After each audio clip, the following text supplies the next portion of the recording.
Hi, everyone. Welcome to the Ishtar Collective's Coming Out live stream, music festival, and fundraiser. Thank you so much for joining us. I'm here with my fabulous co-founder and co-director, Henry. We are a sex worker rights organization run for and by sex worker survivors of trafficking and also sex work and sex industry allies. So we're super excited to be here. We're the only one in the state of Vermont that we know of. And we've got some amazing performers today. Henry, loving your background. Thank you. Yeah, we're in the practice space in Marshfield, where Duroc will be performing this afternoon. I want to give a heartfelt thank you to everybody who is involved in organizing this event. It's really important and inspiring to see so many grassroots organizations popping up in the face of a global crisis. It really lets me know that communities can take care of each other without red tape and stigmatization. So thank you to everyone who's gotten involved. Next, we're going to introduce our friend Clairebot 9000, who performs queer, inspiring acoustic music. They are local to Central Vermont, and they are lots and lots of fun. So Gingerbeard Productions, we are ready to put Claire on when you are. Thank you so much, everybody, for tuning in.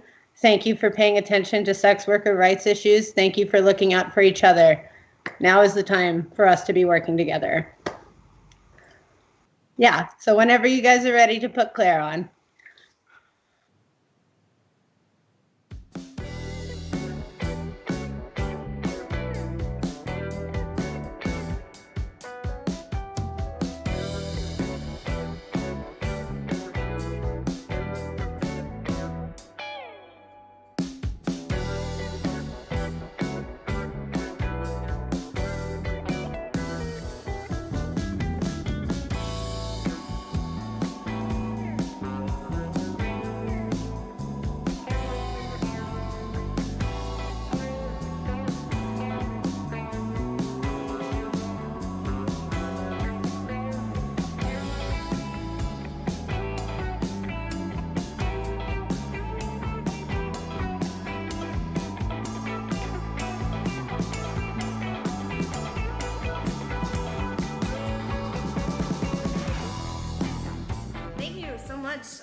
First of all, to the Ishtar Collective for allowing me to play a set today. I am just so excited, and I implore all of you listening and watching to donate to our wonderful sex workers for being wonderful and sexy and working.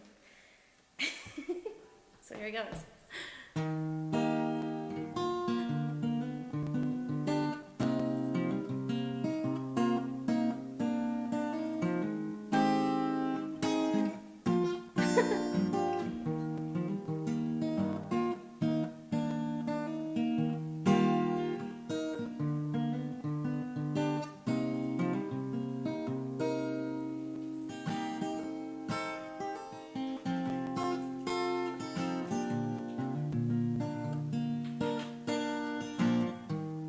This is the first day of my life, yeah. Swear I was born right in the doorway. Went out in the rain, suddenly everything changed. They were spreading blankets on the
Remember the time you drove all night, yeah, just to meet me in the morning.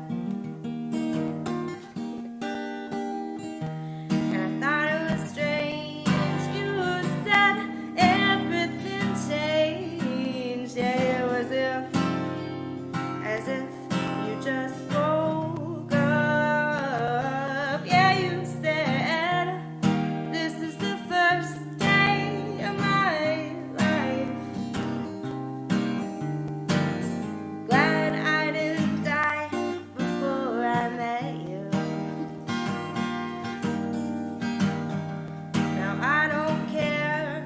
I could go anywhere and I'd probably be happy. So if you'd like to be with me, yeah, with these things there's no telling. We'll just have to wait and see. Well, I'd rather be working for a paycheck, just kidding, than waiting to win the lottery.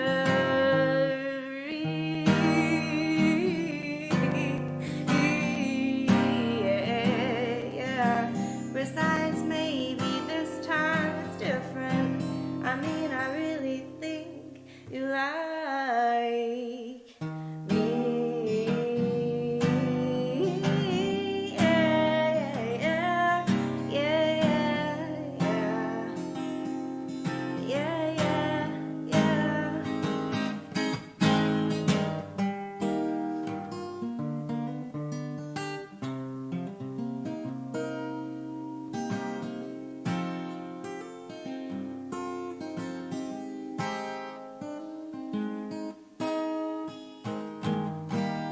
Nice. Sweet. All right, I'm like nervous. I'm nervous. It's hard to like, play to an audience who's not here. And I just pulled myself away from some accounting homework.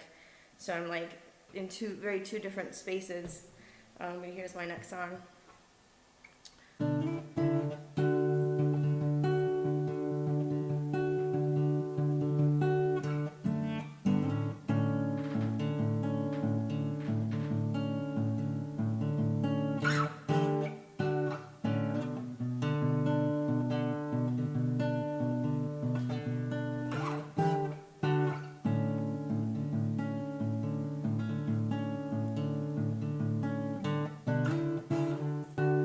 You said you love me, but I know you lie. I trust you all the same. I don't know why. 'Cause when my back is turned, my bruises shine. This broken fairy tale is so hard to hide. I still believe, yeah, it's you and me till the end of time. When we collide, we'll come together. And if we don't, we'll always be apart. I'll take a bruise right now, you're worth that. So when you hit me hard.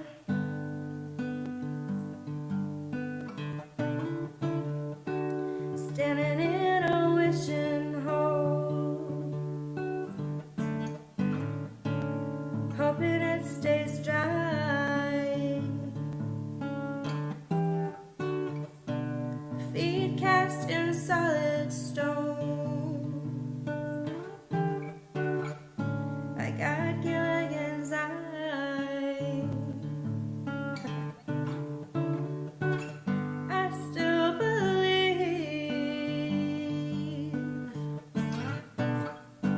It's you and me till the end of time. When we collide, we'll come together. And if we don't, we'll always be apart. I'll take a bruise right now, you're worth it. So when you hit me hard. Yeah, when you hit me hard. Alright, I'm gonna liven it up a little bit with another breakup song, but this one's a little funnier. I think. It's by Paul Barrow. The last one was by Biffy Clyro.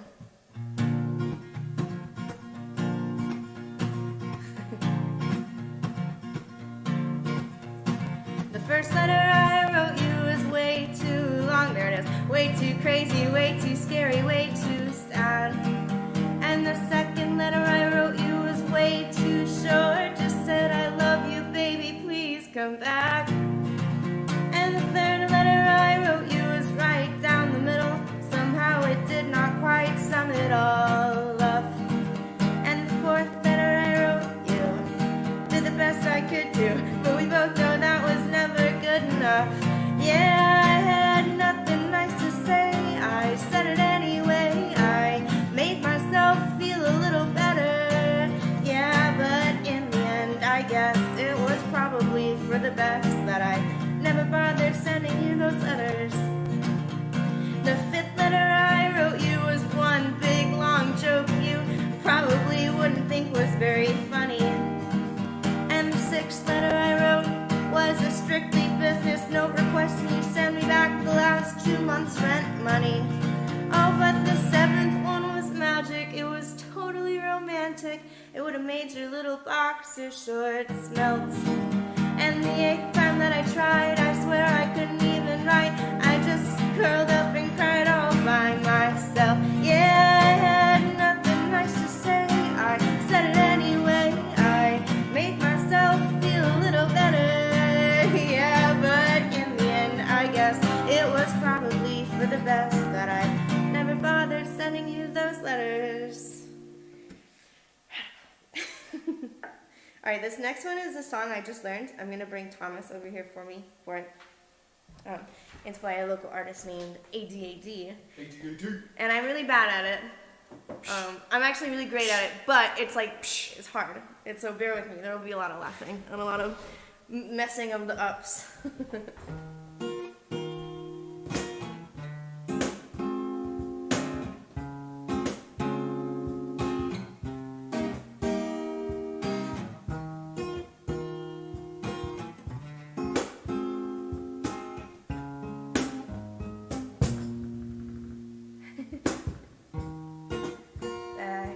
That dismal day when I walked away from everything you made, and that works for me as long as you're holding your head up high.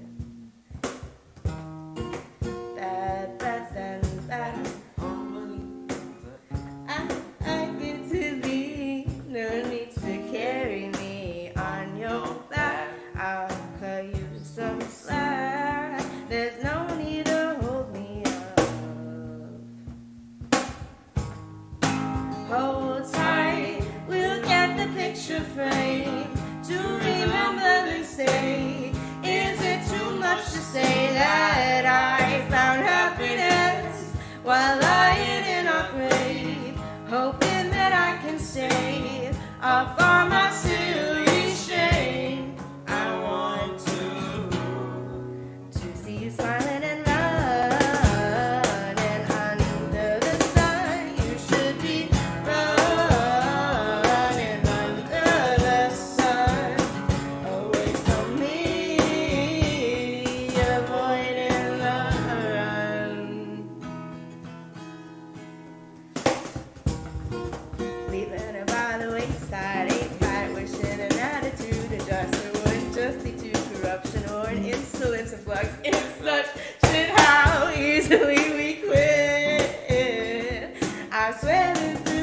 last time.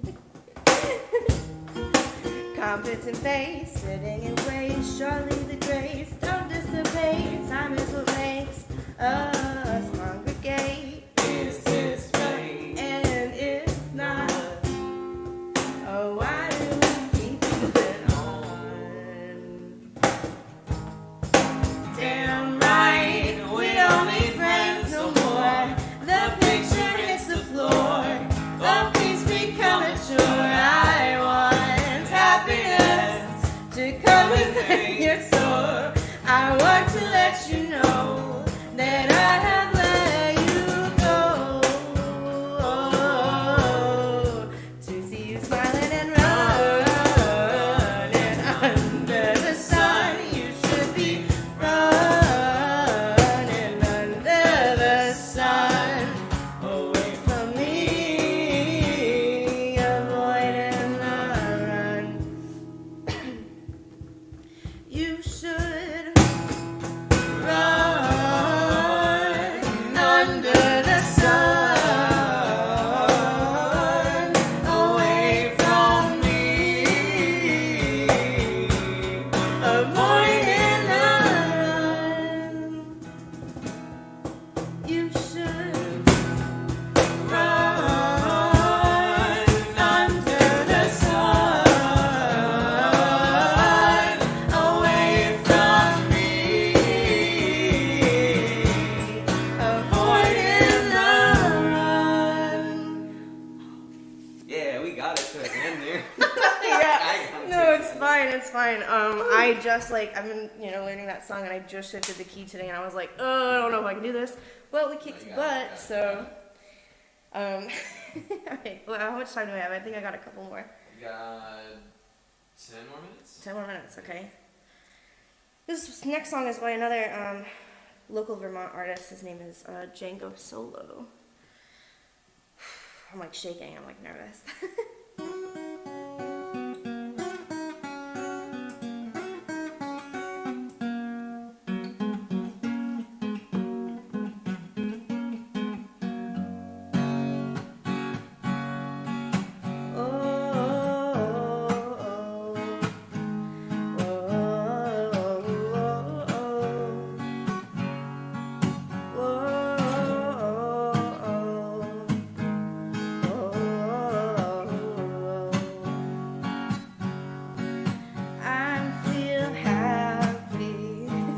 Happy just to know your name.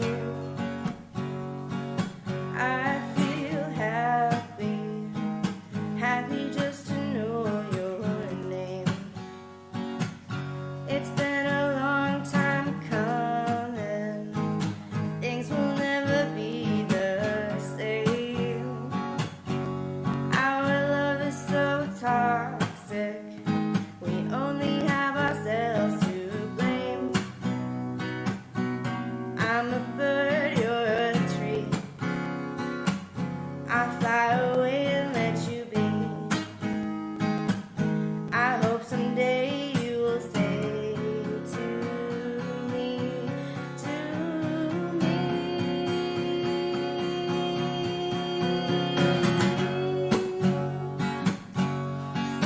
I feel happy, happy just to know your name.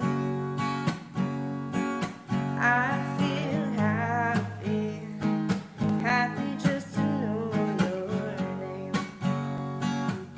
It's been a long, hard road, and there's no turning back. Our love broke down so far off the beaten path.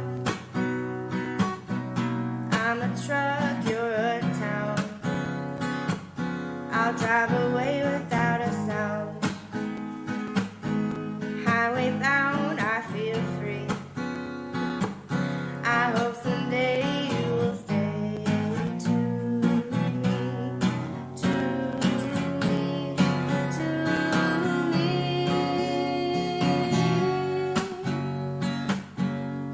that I feel happy, happy just to know your name.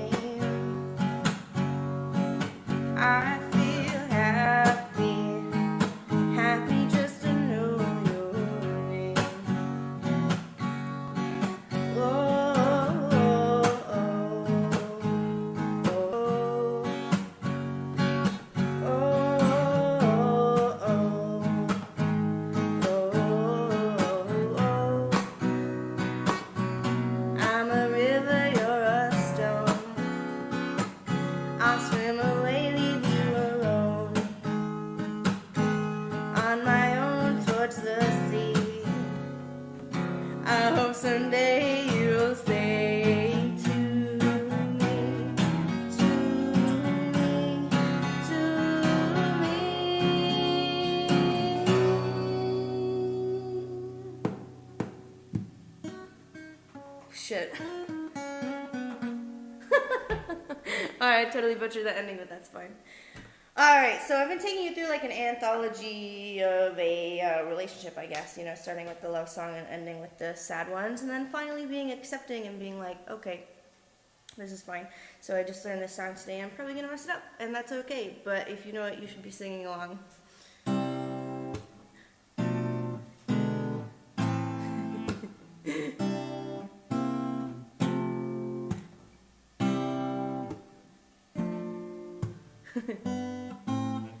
I remember back in school when I wasn't cool. Shit, I still ain't cool, but you better make some room for me. I'm coming through with my crew at the rendezvous.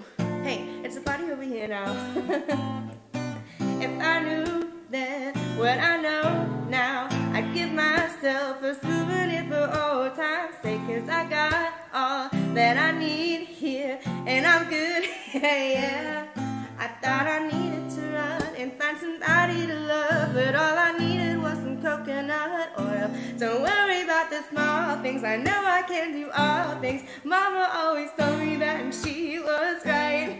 I thought I needed the rush, but it was never enough, 'cause all I needed was some coconut oil. Don't worry about the small things, I know I can do all things. Mama always told me that, and she was right. It's a party over here now. Yeah, it's a party over here now. It's so hard, the timing. I love this song so much. When I look at you, I see me, so I do want to do as I would do. Someone living in my two-story. We got different stories, we under one roof. So when it springs a leak, we both got work to do.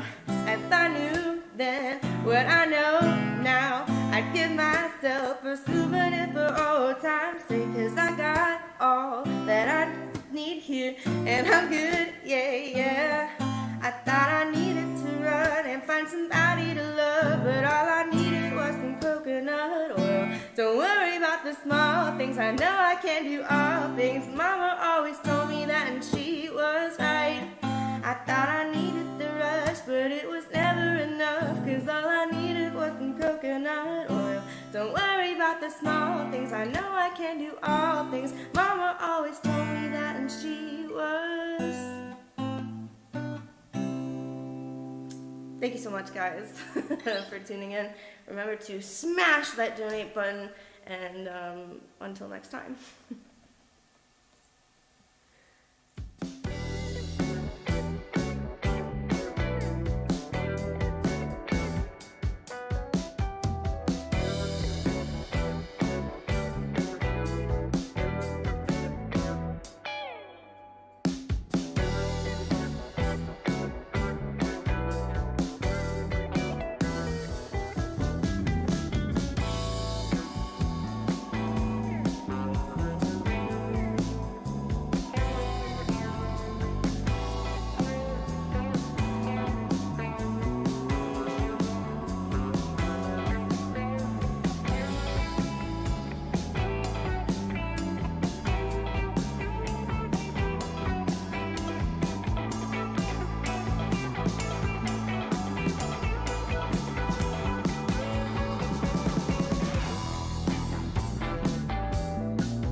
Hey everybody, welcome.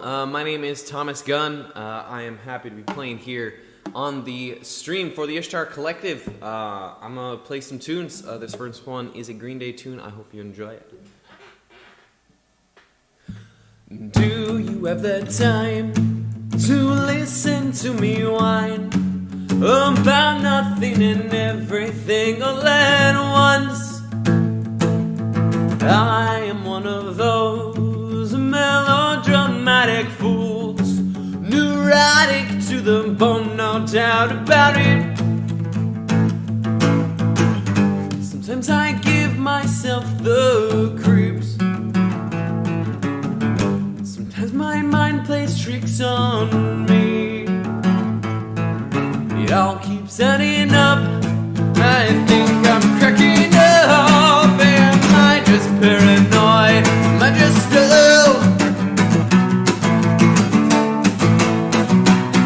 I went to a shrink to analyze my dreams. She says it's lack of sex that's breaking me down. I went to a whore.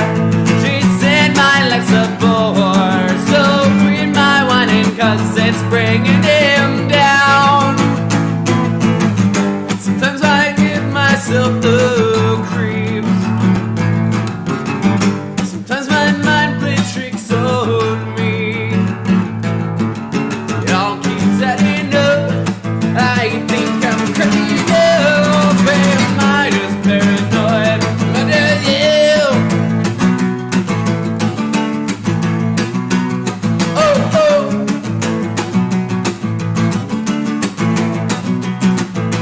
Grasping to control. So I'm better hold on.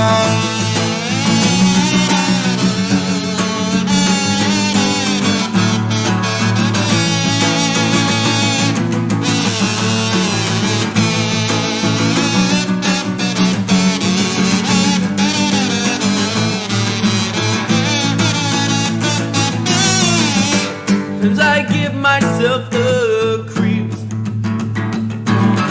Sometimes my mind plays tricks on me. It all keeps adding up. I think I'm cracking up. Am I just paranoid? Am I just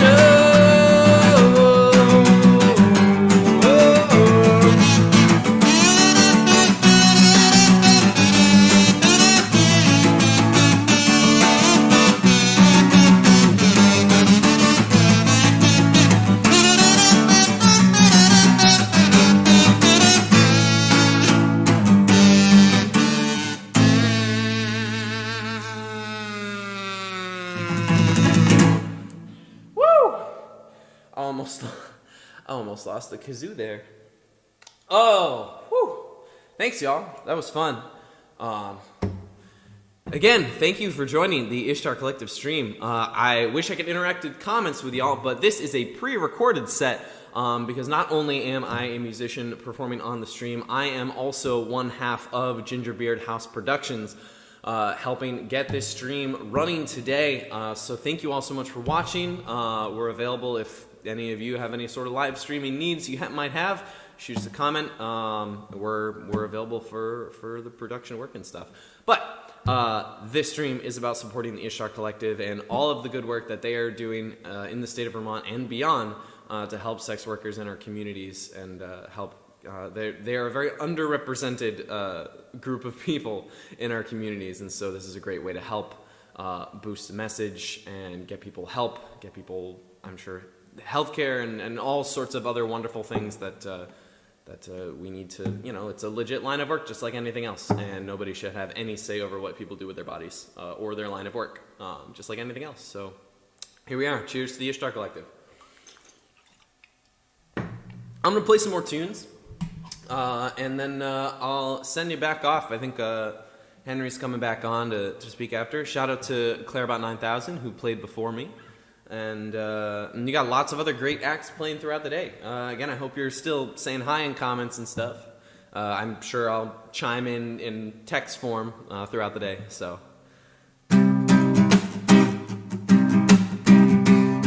it's another tune. This is a tune of mine.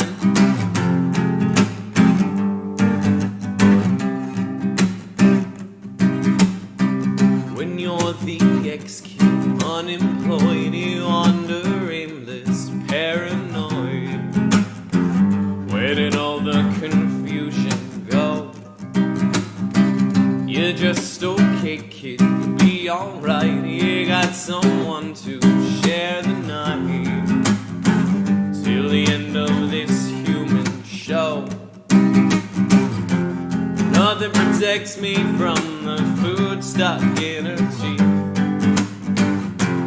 Sometimes I feel her kisses floating on my speech.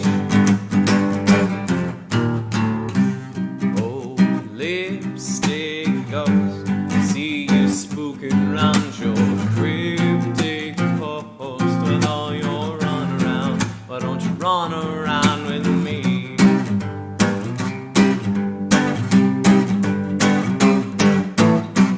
There's no Sephora to supply you with the auras in my eyes. Why is death hanging over me? You haunt me in the nicest ways with clever thoughts and loving gaze. Oh, I wish I could make you see. Nothing protects me from the freckles on her cheeks. When she moves through the walls, I laugh and cry in disbelief. Whoa, oh, oh, oh, oh, lipstick ghost, see you spooking round your cryptic post with all your runaround. Why don't you run around with me? Oh, lipstick ghost, hear you checking on your nightly host with all your runaround. Why don't you run around with me? Whoa, oh, oh, whoa, oh, oh, oh, oh, oh, with all your runaround. Why don't you run around with me?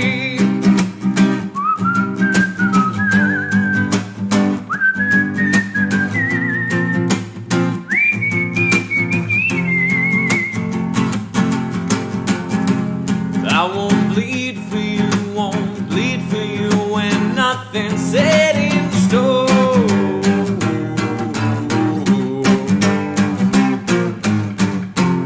If you haunt me all my days, I worship at your throne.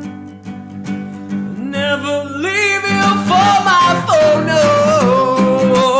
Lipstick ghost, see you spooking round your cryptic post with all your runaround. Why don't you run around with me? Oh, lipstick ghost, hear you checking on your nightly host with all your runaround. Why don't you run around with me? Whoa, oh, oh, whoa, oh, whoa, oh, oh, with all your runaround. Why don't you run around with me?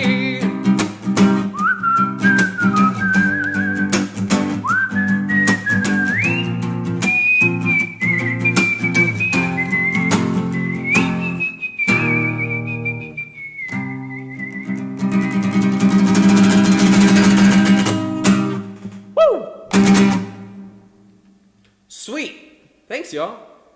This is a Lipstick Ghost. That's on. I have a record out that I put at the beginning of this year. It's called Swimming with Fire. It's on Spotify. It's on the YouTubes. It's on. I'm sure it's on Apple Music. It's on all the places. I'm trying to get it off of Amazon, but for some reason, I'm just so. And right now, if you stream Swimming with Fire, this is a little off topic for Ishtar Collective, but given all the other events that are going around, going on around our country right now, I'm supporting the Black Lives Matter protests and all of that. All of my streaming royalties. All of my streaming royalties for the album, for Swimming with Fire, 100% of those streaming royalties are currently being donated to the NAACP to help black organizations in that movement. So please do go stream the album if you're able to, and if you like to, you can hear just all my stuff. Some of the stuff with more of a full band as well, who you'll probably see. You'll see Tishan and Damien on the Duroc set. They play with me, and we're playing the show on Friday. So you can look up my stuff and find out more about that. But anyway, back on topic. Donate to the Ishtar Collective. We really, really, really appreciate your help in getting their feet off the ground and getting started organizing and mobilizing in the state of Vermont to help sex workers in our communities. I'm going to play another song. I'm going to take it down a little notch.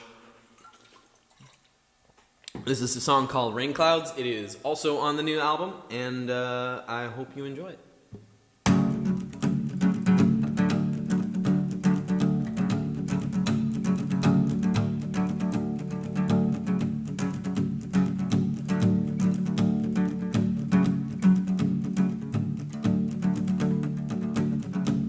Feel the rain clouds forming, the shelter up ahead.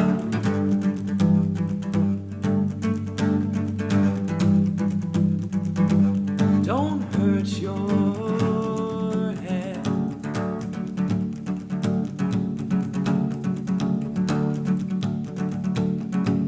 Thunder crashes over place you used to live.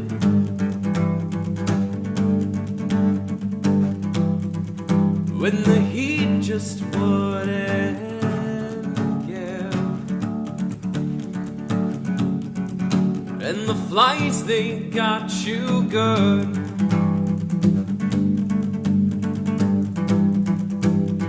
So misunderstood.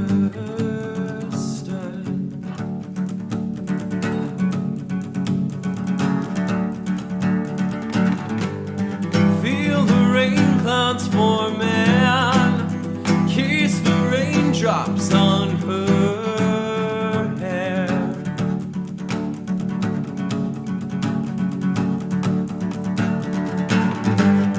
You don't have a lot of time left to see her stop and stare.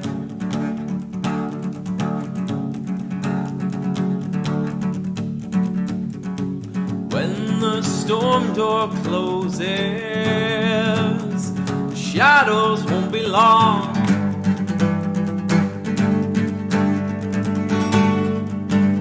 So find where you belong.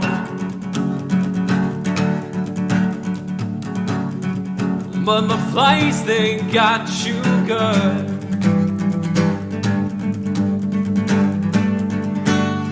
You're so misunderstood.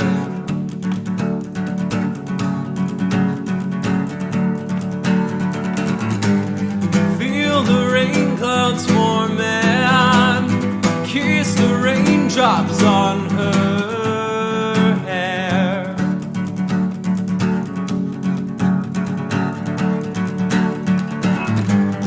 You don't have a lot of time left to see her stop and stare.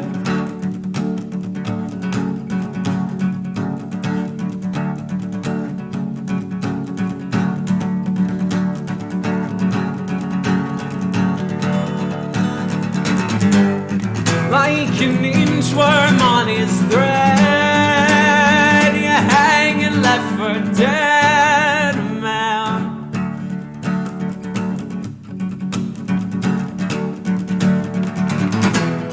When the rain falls on your head, it's time to go to bed, man.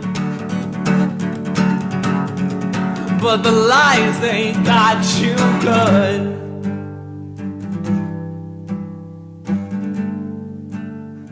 So misunderstood.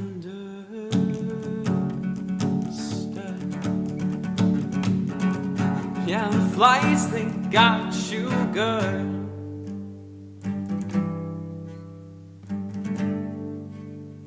So misunderstood.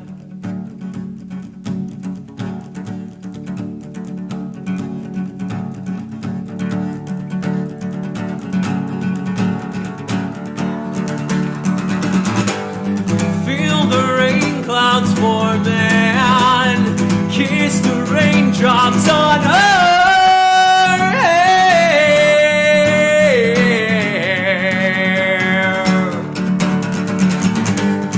You don't have a lot of time left to see her stop and stare.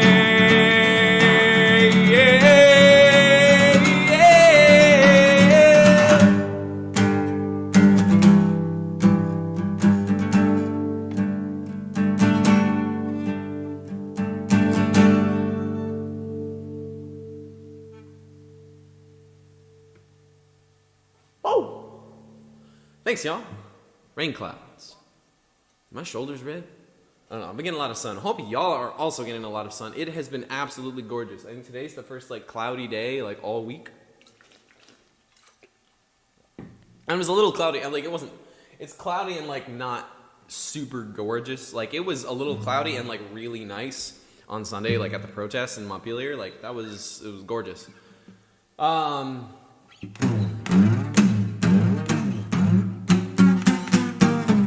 All right, let's do another one. Let's do some Bombs Away. Speaking of Montpelier.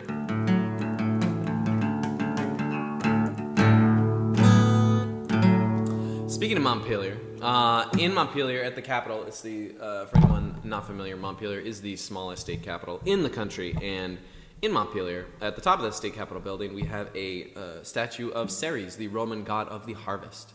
And so, just some context for this little ditty that goes on before I play this next song.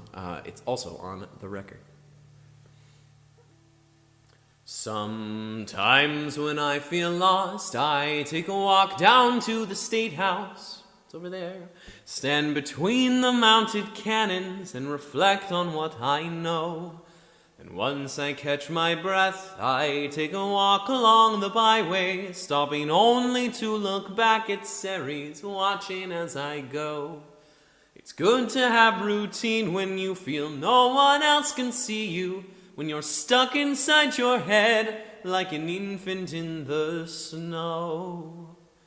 So once you catch your breath, just take a walk along the byway, stopping only to look back at Ceres, watching as you go.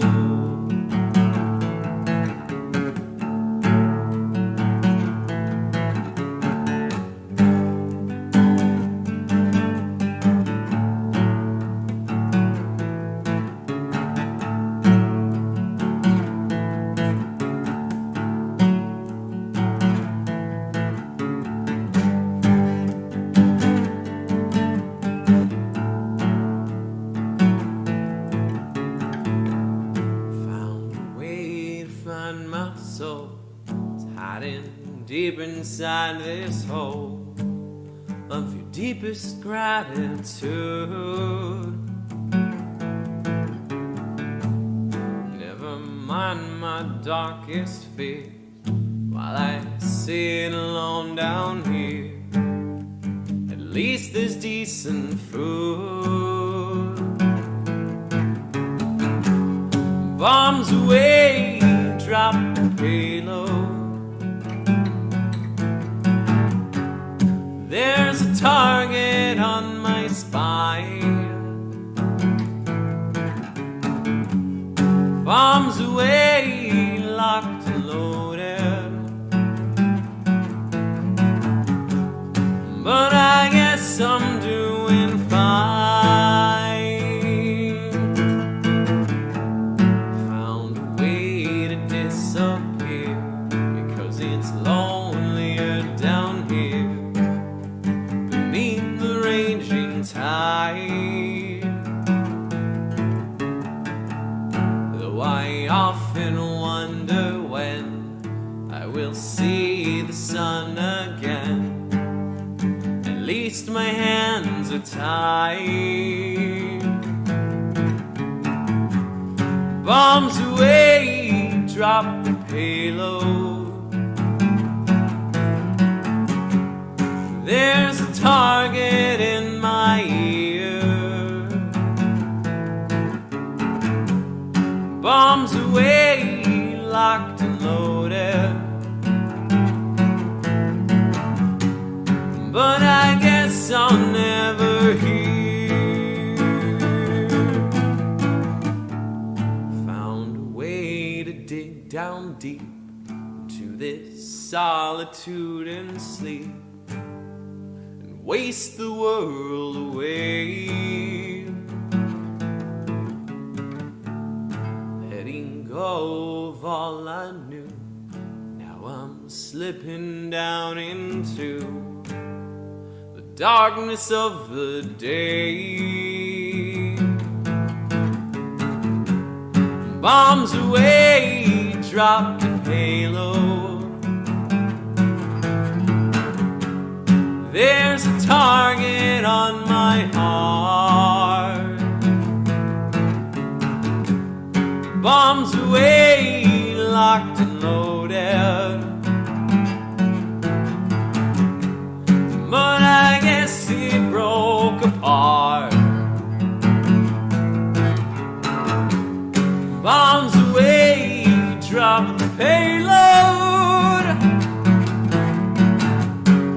There's a target on my soul. Bombs away, locked and loaded. But you can't find it in this hole.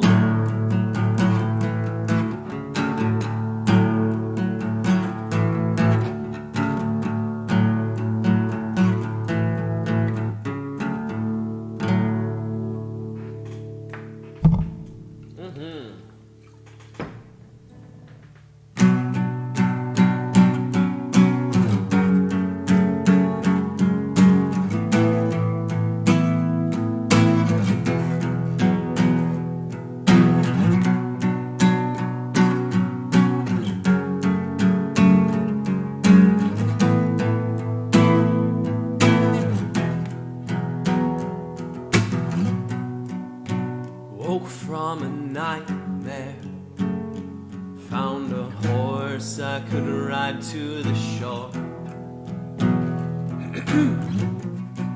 Her name was Virginia, and she didn't want to run anymore. Why are you so heavy, child? You'll break my aching spine. I'm sorry, Virginia, but this heaviness isn't mine. Whoa.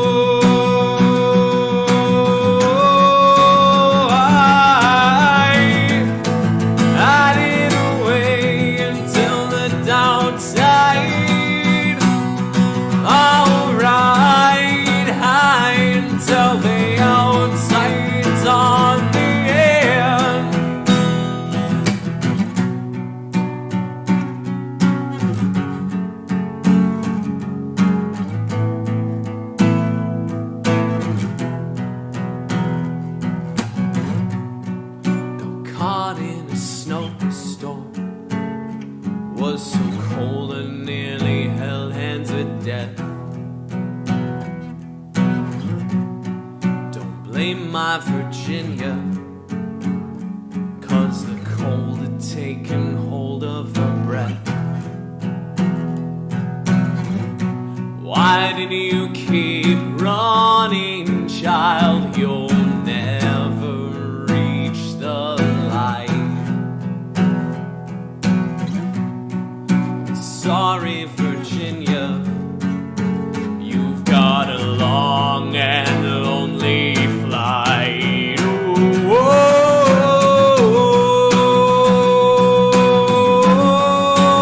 I hide away until the downside.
Whoa, thanks, y'all. That was great. That was Virginia, also off of the Swimming with Fire album. You can go check that out. I've got time for one more quick one. This is Henry's favorite of mine. Thanks so much for tuning in to the Ishtar Collective stream. It's our coming out party. Thanks for supporting the stream, supporting the fun. And if you enjoyed the stream, check out gingerbeardhouseproductions for other live stream events like this. We do all sorts of stuff. We love working with nonprofits and fundraisers and things like that. So hit us up. Make sure you follow Ishtar Collective on all the social medias. Hit up their email list. I believe they have an email list. Make sure you fight for sex workers' rights in our state. This is Go Dog Go. Thank you very much. No dump. Well, I should remember the first line. Here we go. Who let you off your leash? Didn't the spark that I ignited pose a threat? Now you're lurking like a leech. Won't you come and pay your debt?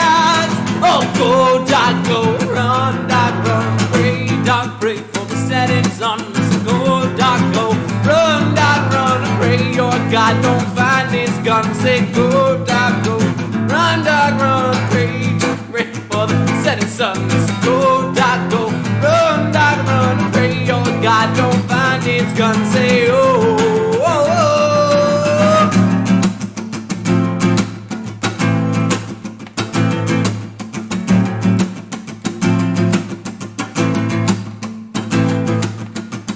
No dogs at play, well look at that. But you won't look me in the eye. And I do not like your hat. So goodbye again, goodbye. Oh, go, dog, go, run, dog, run, pray for the setting sun. So go, dog, go, run, dog, run, pray your God don't find his gun. Say go, dog, go, run, pray for the setting sun. That's a go, dog, go, run, pray your God don't find his gun. Say oh, oh, bass solo.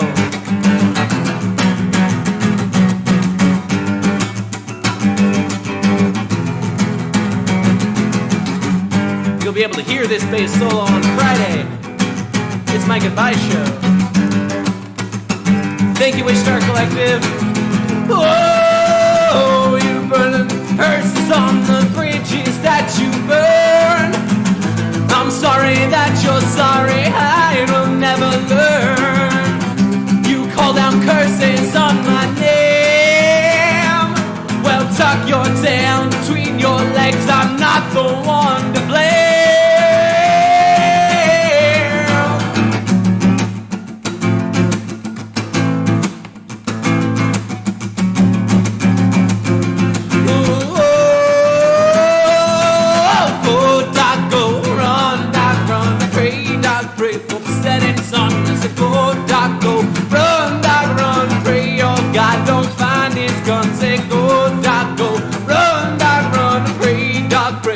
Setting sun, that's a go, dog, go, run, pray your God don't find his gun. Say oh, oh.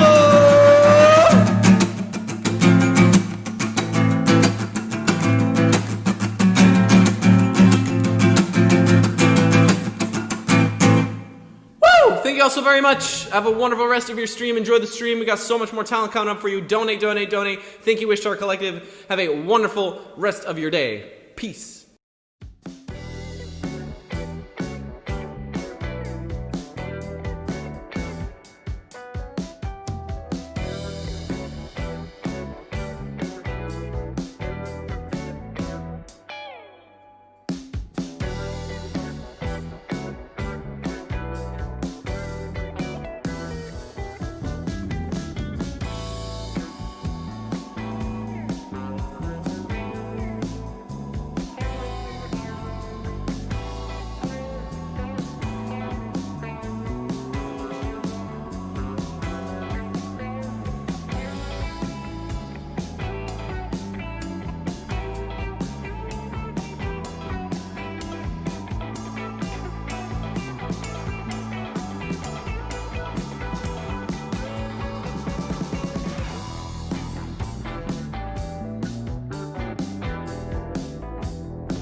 Thanks so much to everybody who is in attendance for Ishtar Collective's coming out party.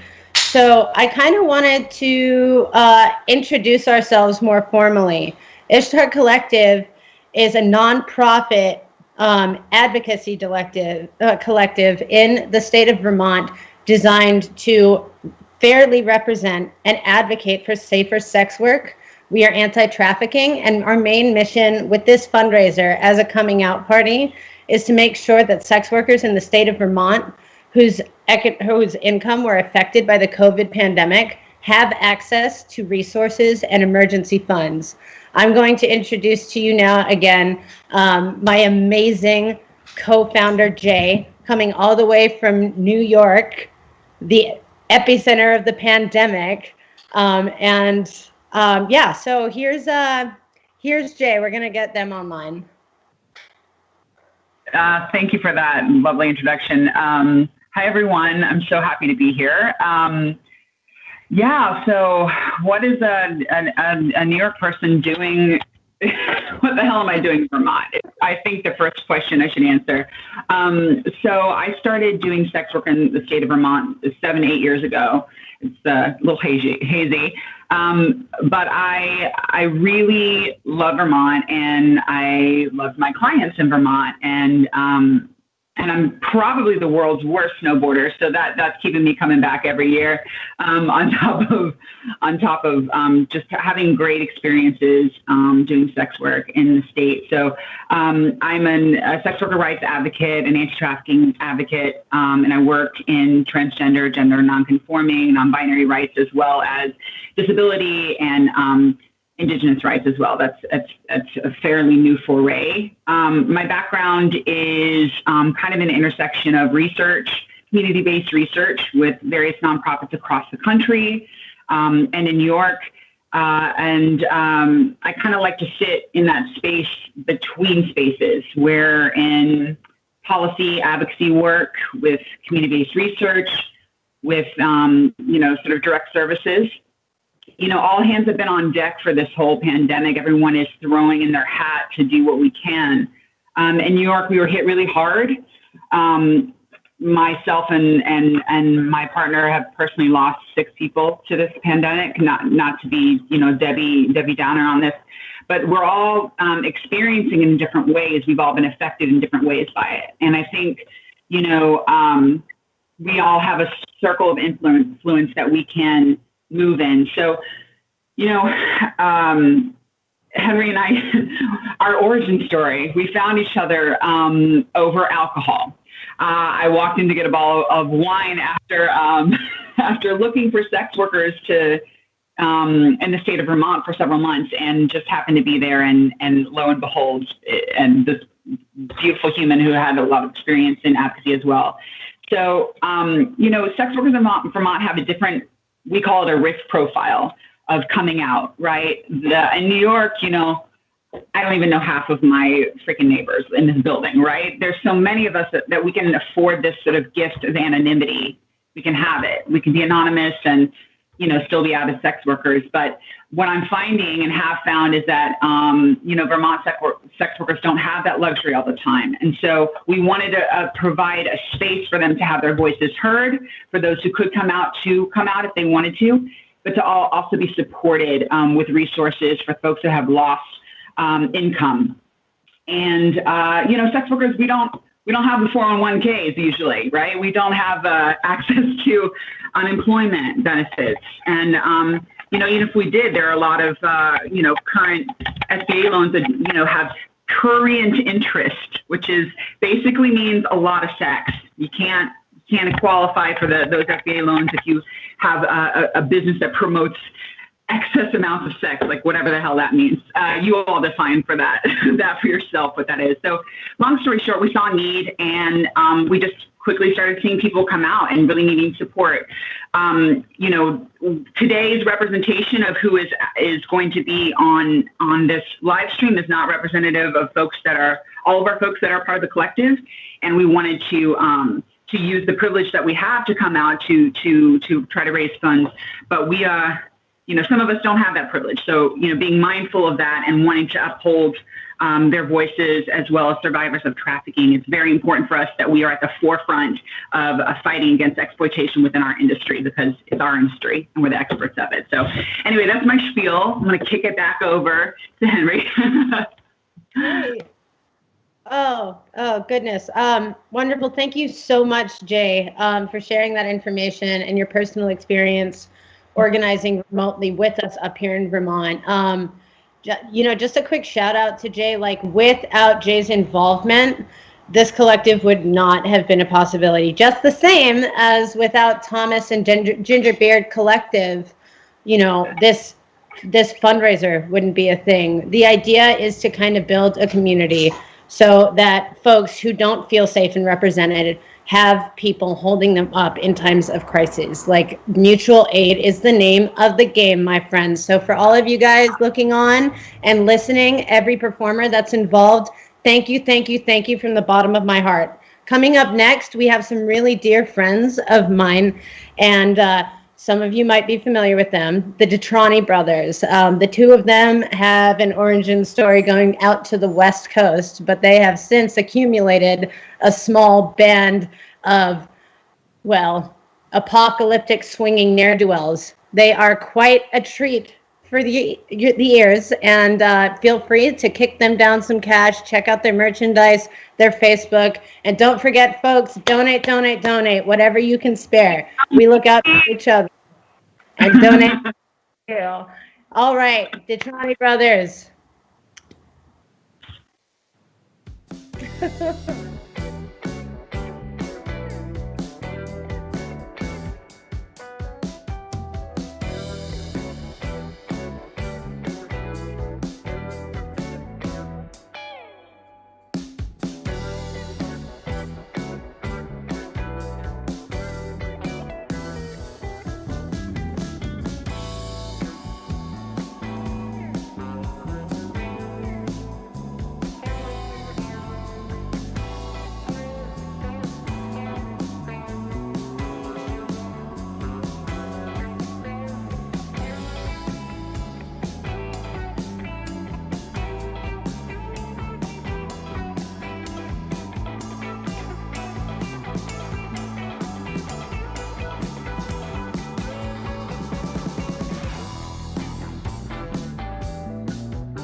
Hey there, folks, the Detrani brothers. We want to thank the Ishtar Collective for having us be part of this fundraiser. We're really excited to be a part of it. The first tune we're going to play is called Swings Your Time.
kind of show. Hey, folks. This is a song about prison labor and how we should abolish prisons.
Alright folks, we got 2 more songs for you. Again with the Detrani brothers. Thanks to the Ishtar Collective for having us, and for Henry and the other folks that put this together. And also this. You know, don't forget about that. This next tune is called Swan Song. Don't forget to tip your bartender. That's right, tip your bartender.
sadness holding burning coal. Broken lands demand we burn the chains. I build swan song wing as future ruins sing. I smile and cower till I hold in the costume of kings. Broken, a father on wheels, burning their bridges like fire.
Oh, we have one more song for you tonight, folks. Thanks for tuning in. And thanks again to the Ishtar Collective. Look up the work they're doing to provide relief funds and support for sex workers during COVID-19. It's really cool. Check them out. This last tune's called Valhalla. I'll be alright.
Thank you so much, folks.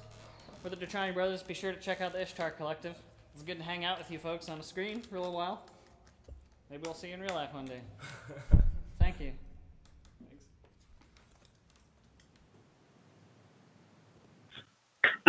Slow clap for Detrani brothers, killing it. Lately, I've been doing a lot of naked solo dance parties in this apocalyptic shit show we have. So that swing just kind of went through my whole system. Well done, y'all. Hi, everybody. Jaylee here again, and I have a good friend of mine and an extraordinary talent, a great brain, great mind, and actually pretty fucking great person too. Caitlin Bailey, howdy. Yeah. Hey, what's up, Jay? What's up? Caitlin jumped in on the fly, as she is wanting to do, always trying to lend her talent and help to friends in need and to fellow whores. So just to give you a little bit of context about Caitlin, she is a stand-up comic, a writer, performer, had an amazing one-woman show that sold out in New York called Contagious. Love it. Well done. She has a badass podcast y'all should check out called The Oldest Profession. And she has been in kind of like amazing mode of creativity lately with her new one-woman show, Whore's Eye View. Caitlin, going to kick it over to you. Oh my God. Jay, thank you so much for the amazing introduction. And thank you so much to inviting me to this amazing, nascent, inspiring, brilliant thing. A gathering together of sex workers and queer folks in Vermont to stand up and declare that we're coming out and we're coming for our rights is amazing. So I feel so privileged to be here. Thank you so much for including me in this. And holy shit, thank you so much for your face paint. You are embodying the goddess right now. Can you talk to us a little bit about your face? Hold on, I just need to do my fake makeup voice where I'm just like, hey guys. Okay. So we're gonna do like a really good technique today. Please subscribe. Love you guys. Bye. Was that good? Like you kind of kick up. My butthole clenched the whole time. So if that was your goal, mission accomplished. I myself, but yeah, I did do this in like an hour. So this is kind of the embodiment of part of the Ishtar mythology, which you're going to go and talk about in a little bit here. But yeah, it's what we got? We got like a little underworld action going over here, a little flame. And then over here is the springtime. And if you might, you're probably going to explain what kind of weird fuckery it means when these two worlds clash. But because, as you said, mythology. Mythology, right. Don't make sense. So, yeah. So I'm gonna be happy to turn it over to you and let you take it away now with your little excerpts from Whore's Eye View. This is Caitlin Bailey, everyone.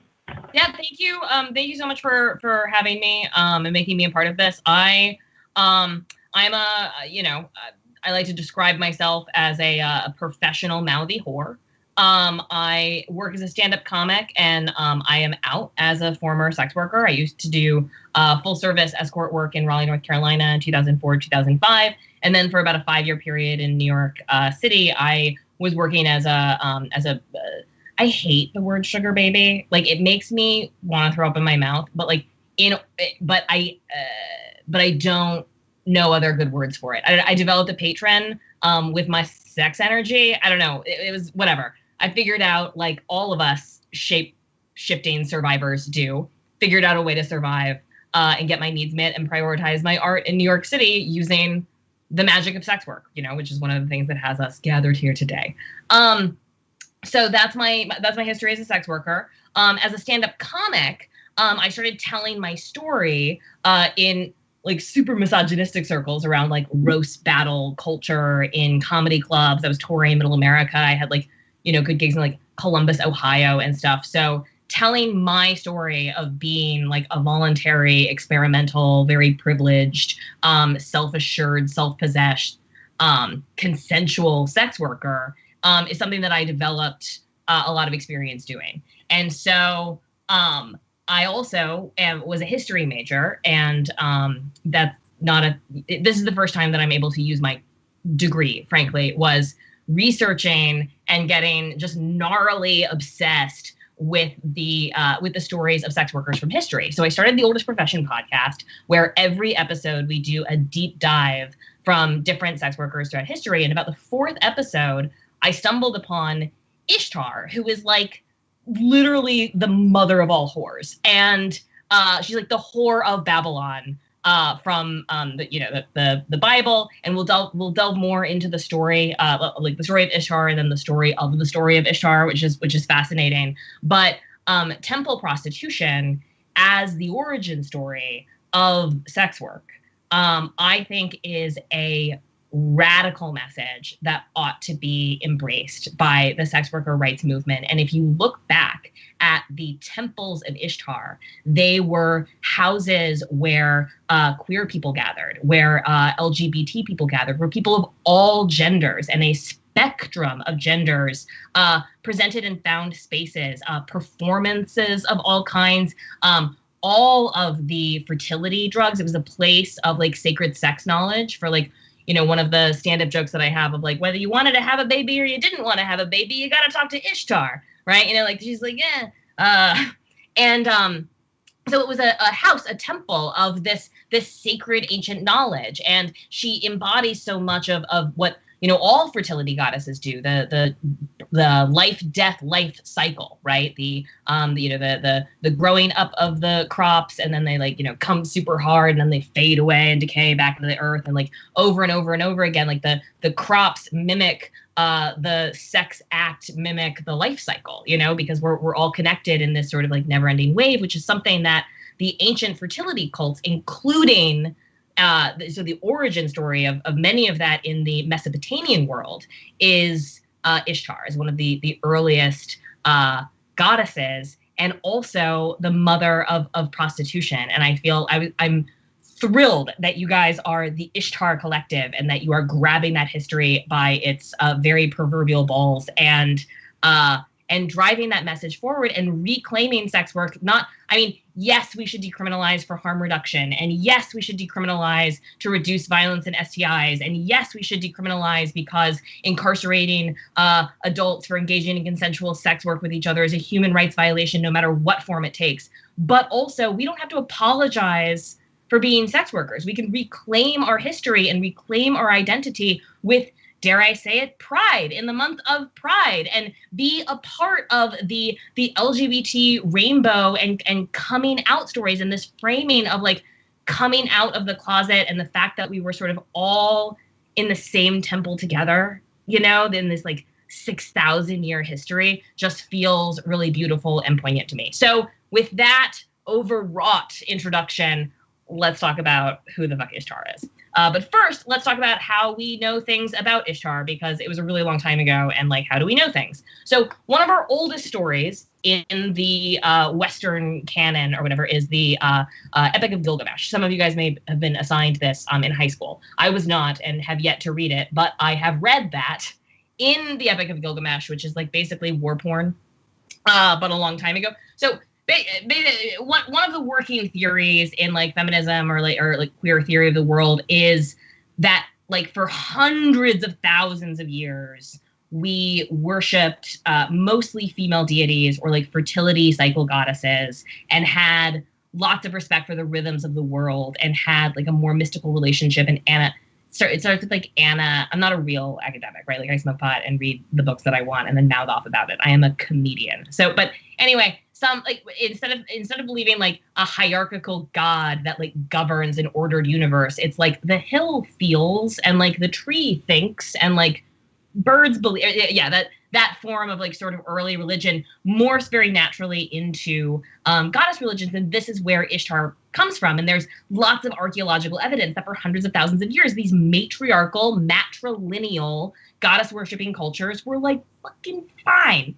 And then bronze happened, and our stories changed from like goddess worshipping, powerful, like get it girl, to war gods. that were like just raping and pillaging and making like a mess of things. And the Epic of Gilgamesh really kind of captures this transition, because Gilgamesh is a warrior and Ishtar is the queen of heaven, right? She is the morning and the evening star, right? She is Venus. She is the moon. She is the crop cycle. She's everything that matters. And like Gilgamesh is good at killing things in a semi-supernatural way.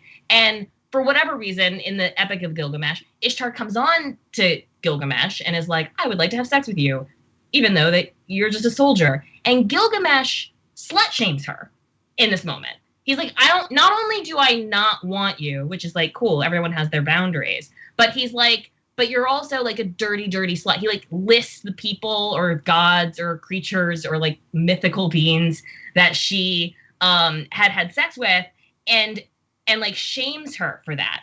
And she's like, bitch, I'm the queen of heaven. So she tells her dad, which like kind of a basic Becky move, but whatever. He's a god. And he sends the bull of heaven to kill Gilgamesh for slut shaming her, essentially. And instead, his gay lover tries to kill the bull, but the bull ends up killing Enkidu, right? And which is sort of a different and also Ishtar-related caveat that we'll get into because mythology is complicated. But this feels like a moment like when Gilgamesh kills the beast, when he conquers the beast, Ishtar and all of the women in the world mourned the death of the beast with a candle vigil. And I think there's something important to remember about this moment because, like, look, I get it, right? Like, when my girlfriends don't get exactly the amount of dick that they want, I'm very upset for them on their behalf. But I'm not going to a candle vigil unless something more important, like my right to a safe and legal abortion or access to information about birth control and the right to move freely is on the line, which I think it was.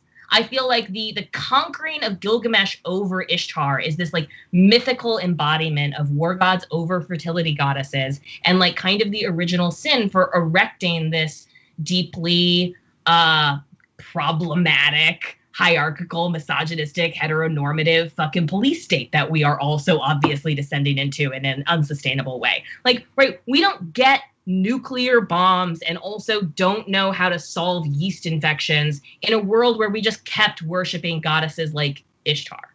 I say that because it's a very personal example. I'm tired of going to the doctor. Like, my vagina, I get it. It's confusing and like mystical or whatever, but it's not like incomprehensible. And we should have dedicated more science to it this whole time. But we burned down those temples and called them heretics and burned witches. We're getting off track. But so anyway, that's like the basic, so Ishtar is featured heavily in the story of Gilgamesh, and I think is like a big, big part of the organizing religious beliefs of much of the ancient world, of which we've lost a lot of records of. I also want to talk about Enkidu, who is like the dead soul, the guy that died killing the bull, part of the mourning thing. There's a story in the Epic of Gilgamesh that I think captures the role of Ishtar's priestess prostitutes, right? And the way that these temples integrated sex magic and like tactile healing practices in the basic glue that like kept their civilization going. So Enkidu is like coming in from the wilderness, which could also be like a euphemism for the theater and savagery of warfare, right? Of like coming in from the world of battle back into civilization. Now, my dad's a soldier and I grew up on military bases my whole life. So I know that like places where young men come from murdering people as their number one job into like the mall, it's like not a great transition. Like everyone's like on edge. And there's a reason that like military bases are full of strip clubs, I would postulate actually. So in the story of the Epic of Gilgamesh,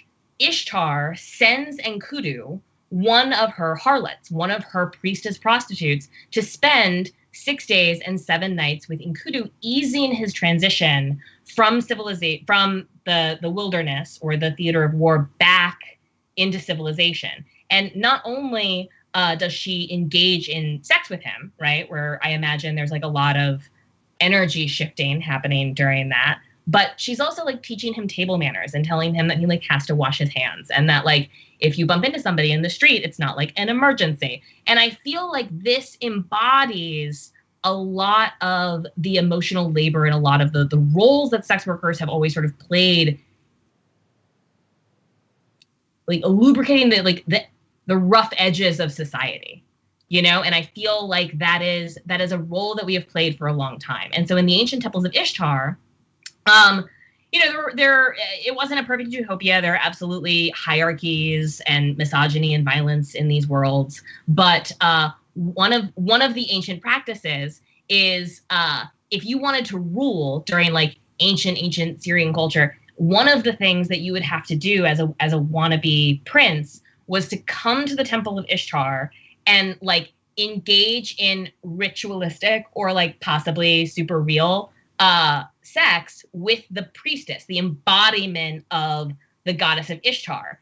And if you made her come hard enough according to her, then maybe you got to rule. And if you didn't, then you were either ritualistically or literally castrated. And like, I've heard of worse ways of picking rulers.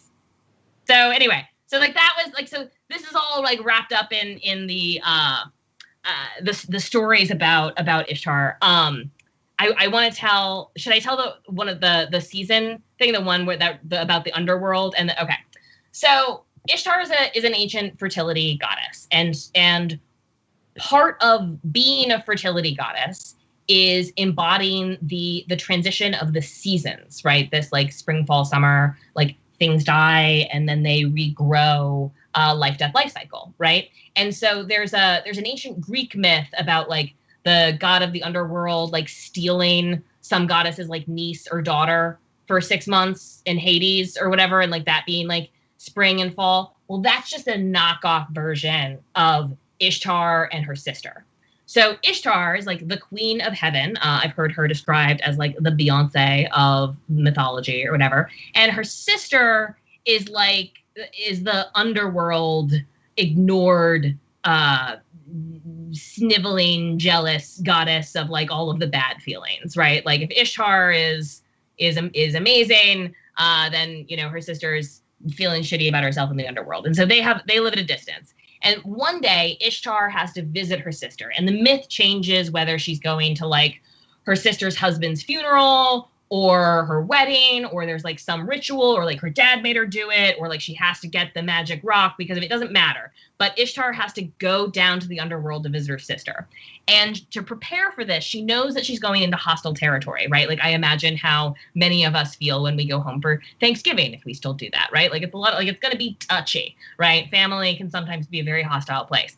And so she gets ready, and there are 7 gates descending into the underworld in the ancient world, and real historians and mythology people have more details about that, but I'm just winging it. But at every gate, Ishtar is asked to remove an item of clothing that also represents a reduction of her power, right? Like the further away from her home base, the less powerful she becomes, until at the very end, she's like naked and cold and practically dead and calling out to her sister, who just like kicks her while she's down and captures her for this moment. At that time, because she's Ishtar, she's a fertility goddess, and like shit can't run without her, the whole world falls into a famine, or like winter, some would call it.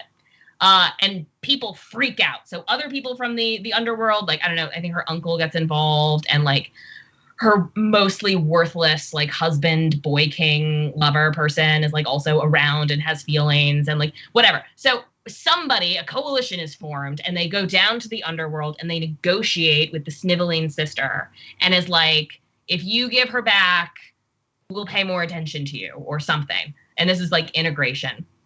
And so they strike a deal where she comes back up, but she has to send someone in her place. And this is my favorite part of the story, which I think explains like why patriarchy happened. Basically, Ishtar returns to the surface, sees her lover in her throne, and is like, fuck no, and sends him down to the underworld to serve out her sentence. He bullies his own sister into doing it instead, and then they have to like figure out, negotiate, and share. Anyway, she tries to castrate him, which makes sense after like the shenanigans that he pulls to get out of like being in the underworld for 6 months after not trying to rescue Ishtar, who, as I said, is the queen of heaven. Like, how much clearer can you get? But anyway, so that's like the story of Ishtar and how she goes into the underworld, faces her shadow self, right, which is her sister, because like the sniveling, jealous self-hatred like lives within all of us, even the Beyoncés of the world, right? Faces that part of herself,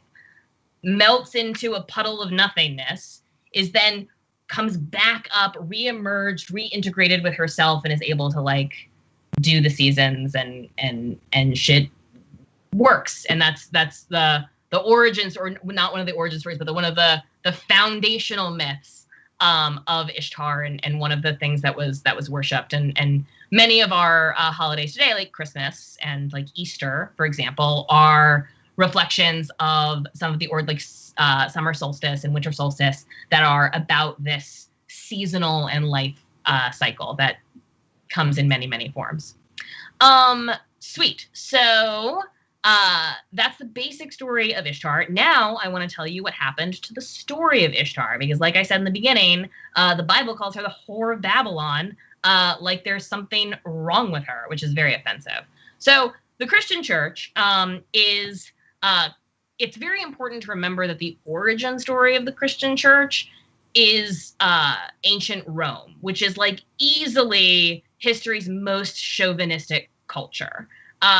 Like, this is where the Vikings come from. Like, it's not okay. So, so Christ himself was like a feminist who couldn't have been clearer about how down with hanging out with prostitutes he was, right? Like, he said it very explicitly, right? He doesn't even use euphemisms. He's like, let's hang out with sex workers. It's easier for them to get into heaven than people that lend money. So like, make your choices, which is great. So, but the early Christian church is first and foremost patriarchal. And so they wage a war with the older pagan religions that exist all around them, right? So they start off as this like minority cult within Rome, and they're surrounded by like the pagan gods or whatever. Many of them are reflections or derivatives of these older goddesses, right? Like Venus, the goddesses of fertility. They're the powerful female goddesses. And also in the countryside, you have grandmas that like basically get it, and they're basically practicing like Ishtar rituals.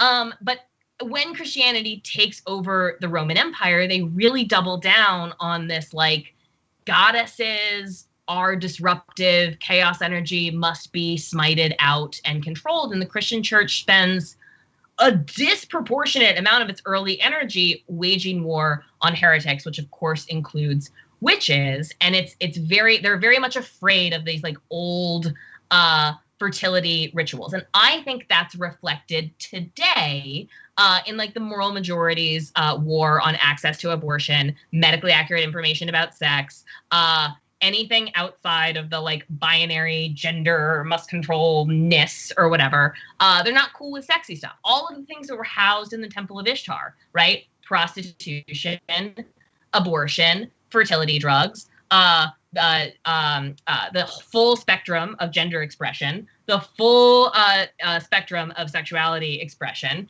and nobody giving a shit about chastity or paternity, because why would you do that? Why wouldn't you do lineage through the mom? It doesn't matter how many dudes I fuck, I'm just gonna know it's my baby. That's science. Like, why would we ever fuck with that? But anyway, so that's, so the Christian church, of course, calls Ishtar the whore of Babylon, this very disruptive energy that must be smited. And so we see this like these dragon-like creatures and a demonization of sexuality and sexual expression, and like also general mouthiness or opinion having or power having of women, all gets sort of like morphed into this like anti-Ishtar belief system. And when the conquistadors arrive in Europe in the 14 and 1500s, they see a lot of indigenous goddesses like Tlazolteotl and the House of Women in the ancient Aztec kingdom,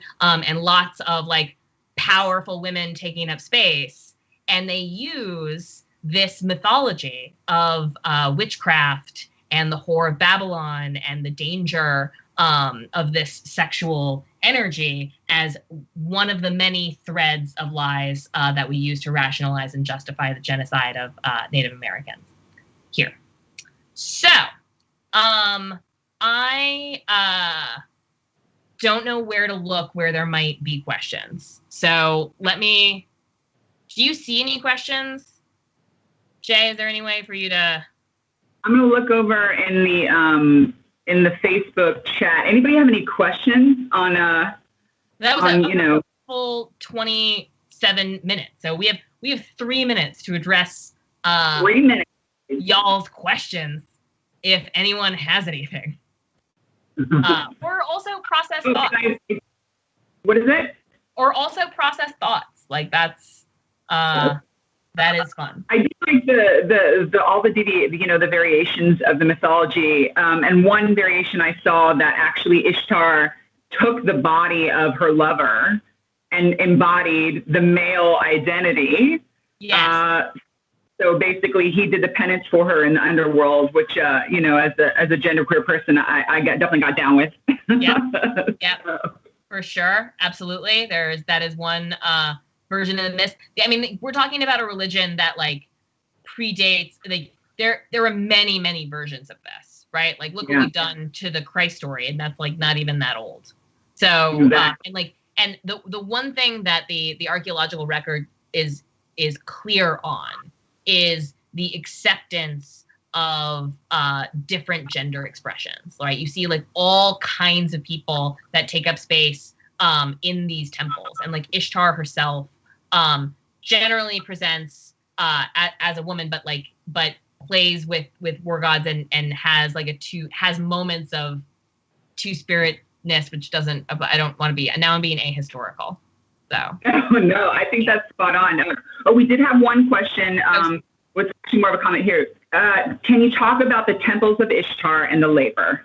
Yes, I absolutely can. So the temples of Ishtar start out as a place where powerful fertility goddesses are worshipped. And so they operate like lots of other temples where worshipers come and pay homage in the form of money and these temples get built up. So the temples in the ancient world are everything, right? They're church, but they're also where trade happens, where deals are made, where collective bargaining happens, where infrastructure projects are decided. So ancient priestesses are like kind of the most powerful people in the ancient world, where you have any kind of concentration of people. The people that are running the temples are like running shit.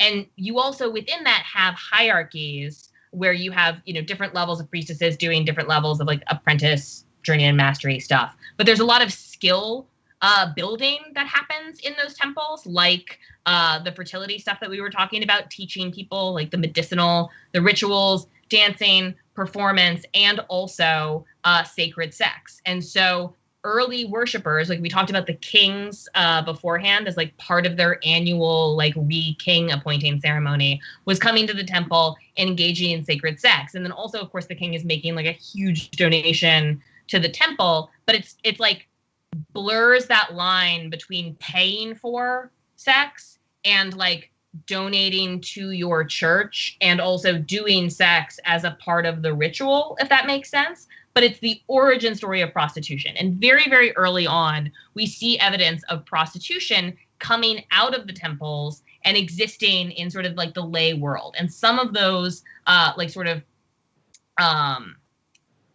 I'm looking for like the word civilian, but meaning not religious instead of not warlike, and not finding it. But it doesn't matter. Like the outside of the temple, sex workers were, engaging in sex for money, like in the tavern. So there's a difference between like tavern sex workers and temple sex workers. And our earliest law codes, right? Like the eye for an eye guy that wrote our first laws. His name is on the tip of my tongue on other days. But anyway, like the Hammurabi dude tried to make a distinction between these sex workers, but Ishtar and the religion around that was always very clear that she was the goddess of all sex workers, including tavern sex workers.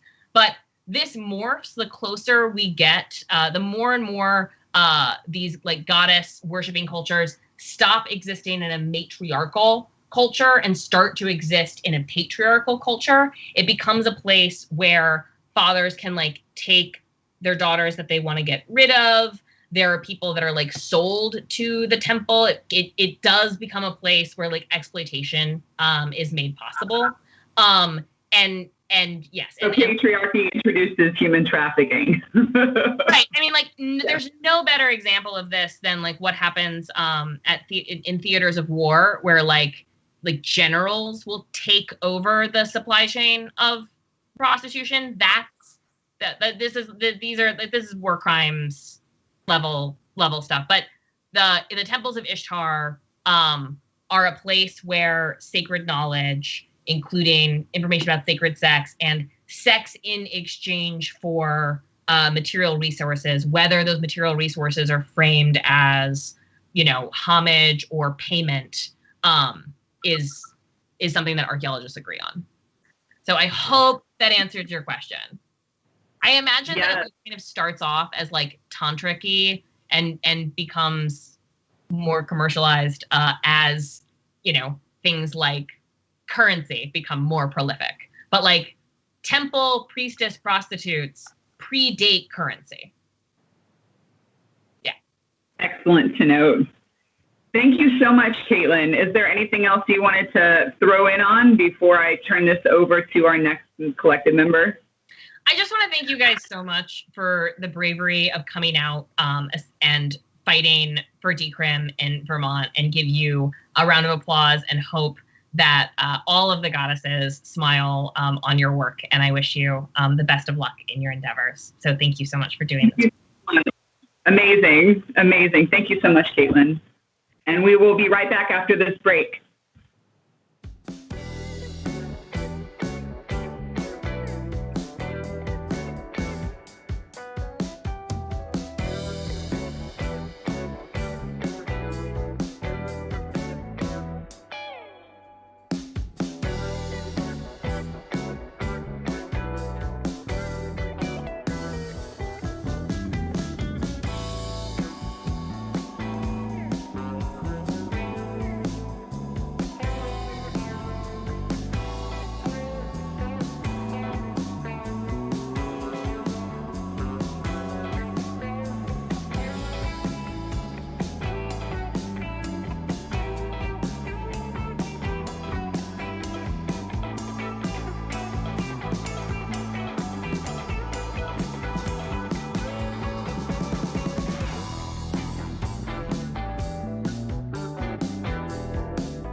Hi.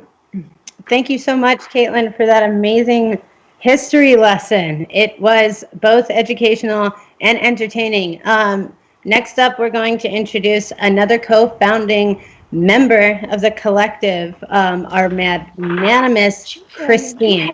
She is a member of a local band called Yestrogen, an excellent writer, and an insightful comrade to have during these really strange and interesting times of revolution on the planet. Christine?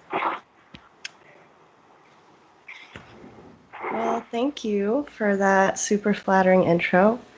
Hi. I just wanted to come out and give everybody a shout, introduce myself as part of the Ishtar Collective. My name's Christine. I have lived in Montpelier for 6 years now, and I consider myself a sex worker ally. And yeah, I'm just really, really humbled and honored to be working with the individuals I'm working with to support the decriminalization bill and trafficking bill that's in our legislation right now. We're going to hear from sponsor Celine Colburn later, so I'm really excited for that. Yeah. Great. I don't know. I don't know if I'm on right now or not. Okay, here we are. Sorry about that, guys. Yeah, so last night, Christine and I had a rooftop chat about the importance of, and I've said it a few times during this already, the importance of having grassroots organizations while we're facing down the hard truth that our overseers and the present structure does not have our best interest in mind. During our conversation, we talked about the risk factors of organizing in a time where we are seeing swift escalation in police violence in response to a call for their accountability. That carries over for sex work too.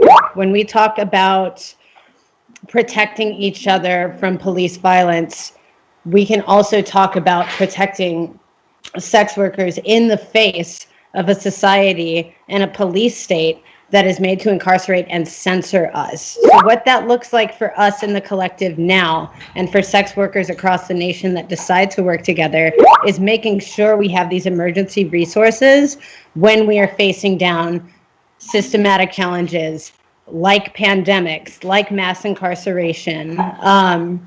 And that's why this event is so important today. What we're providing collectively, that means you guys, the audience, is that emergency resource. So sex workers not being able to receive stimulus money, that means that there are people out there right now who are in economic dire straits because their government is saying that they are not worthy of aid. We are here to challenge that and cut that red tape. And I'm so glad that all of you are with us today. I'm so happy to be working with everybody in the collective and beyond. We look forward to collaborating with our community more in the future. Next up, we have a dear, dear friend of mine. His name is Robert Ryan. He is an Irish fiddler out of St. Louis. He used to live here in central Vermont where we became close. And I'm really, really excited to share some of his music with you. He is an incredible dude, an incredible ally, and an amazing musician. So in just a few minutes, we're going to have him on. Thank you guys so much for tuning in with us. Thank you so much for all of your support. Thank you everyone across the country and across the world who stands up with sex workers and marginalized demographics of people. If we look out for each other, we can make operations of censorship and police obsolete. Thank you so much. We'll be right back.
Well, hello everyone. My name is Robert Ryan. I'm down in St. Louis. I used to live in Vermont, and I'm really happy to be part of the Ishtar Collective live stream today. Thanks to Alvina at Ishtar for inviting me, and to Thomas at Gingerbeardhouseproductions for doing all of the technical work. It's been very helpful for a Gen X dinosaur like me. So I'm going to play some Irish music for you today, traditional Irish music on a fiddle, and I've decided that I'm going to play just music from my favourite Irish musical region, Slieve Lucra. It's a very small area down in the southwest of Ireland, and they have a special style of playing down there, and I'm going to give you a little sample of some of the music from that region, so hopefully you'll enjoy that. I'll start with a couple of jigs.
Okay, well, I hope you enjoyed that. It's a little bit tricky. It's a bit easier playing Irish music in Vermont than it is in St. Louis, because it's so hot and humid down here. It's kind of hard to keep hold of the instrument because it slips out of my hands, and it's also really hard to keep it in tune. So I apologise in advance for the weather conditions down here. That's my excuse anyway.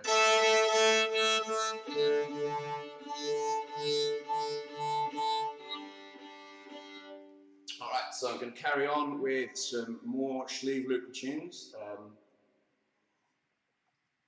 going to play a set of polkas. Slieve Lucra, the two two kinds of tunes that are most commonly associated with Schlieve-Lucre down in Southwest Ireland, like polkas and slides, and I'll give you an example of both of those. So these are a set of polkas composed by a gentleman called John Walsh down in Kerry there.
Okay, it's getting kind of hot in this place, I'm afraid. So I am getting a little bit slippery and a little bit scratchy here. I do apologise, but what can you do? I'm going to slow it down a little bit now for my sake, and because another one of the features of Sleeve-Local music is that they play a lot of what we call slow airs, and usually they'd be the airs of songs. But this is an air which is unusual. It was composed as an instrumental piece, and it's a lament or a keen. Keening was a form of grieving, musical grieving in Irish and other cultures around the world. So this is a lament, and I'd like to dedicate this to all the victims and survivors of police brutality around the world.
Well, thank you for tuning in.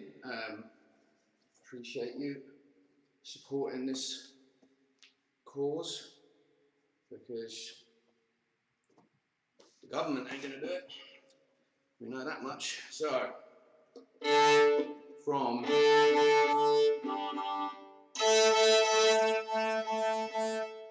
going to take it a little bit more silly here. I'm going to play a set of slides. These are a kind of tune associated with Southwest Ireland. It's a particular type of social dance that's danced to these tunes, same as the polkas. So they're very lively kind of tunes. So these are, I don't really know the names of them, but I usually call them the silly slides, and you'll probably be able to work out why.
Okay, so we've covered jigs, polkas, slow air, slides. So I suppose we should probably play, how much time have I got left now? A few minutes. Well, I should probably play, I'll play a couple of hornpipes real quick, maybe.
All right, so got time for a little bit more, I think, before I finish up.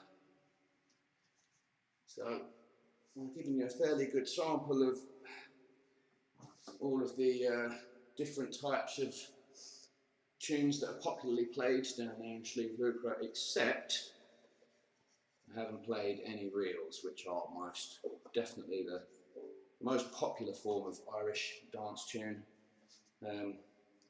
Ironic really, because they actually come from Scotland, but so I will finish up. I believe we started a little bit late, so I think I've got enough time for a farewell set. So I think I'll play a couple of tunes I associate with my favourite fiddle player, a lady from Slieve-Lucre called Julia Clifford, and these are a couple of famous reels down in Slieve-Lucre, and I'll finish up with those and bid you good day. And thanks again to Alvina at the Ishtar Collective for inviting me to do this, and to Thomas at Gingerbeard Productions for doing all the amazing tech. And thanks to everyone for listening, and I'll leave you with this set of reels. After I've had a little drink of water.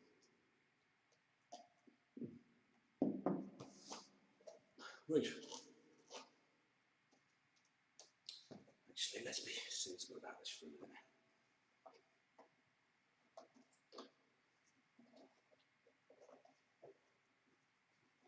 Now.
all very much.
All right, I really hope that this is working. Hi everyone, my name is Cobalt. I'm gonna do some songs.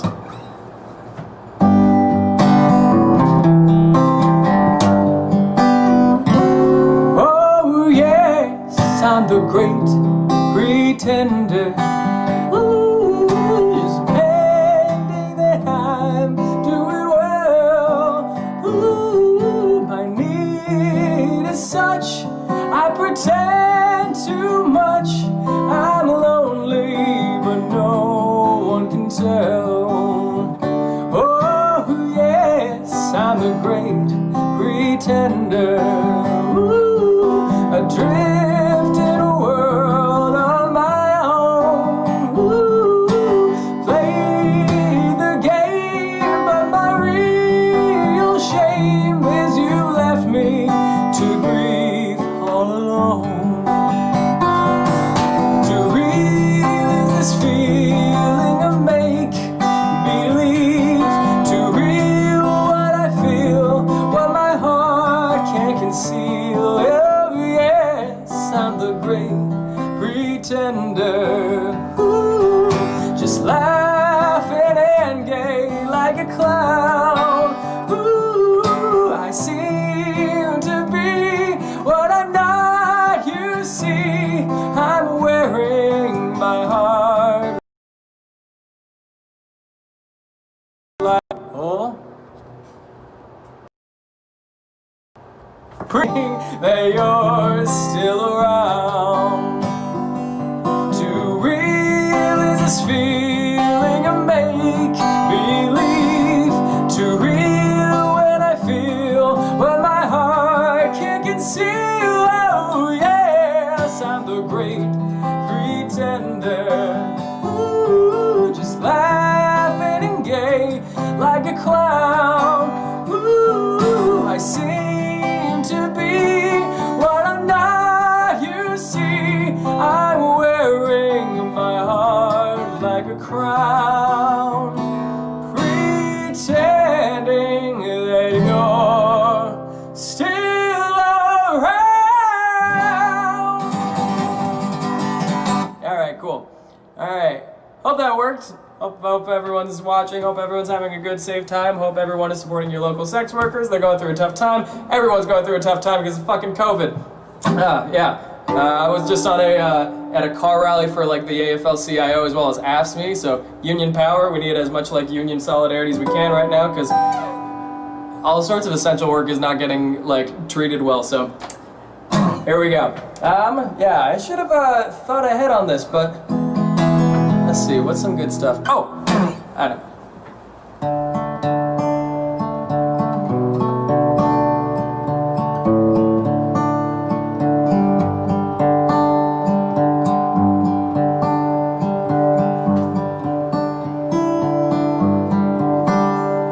When the earth was still flat, and the clouds made of fire, and the mountains stretched up to the sky, sometimes higher.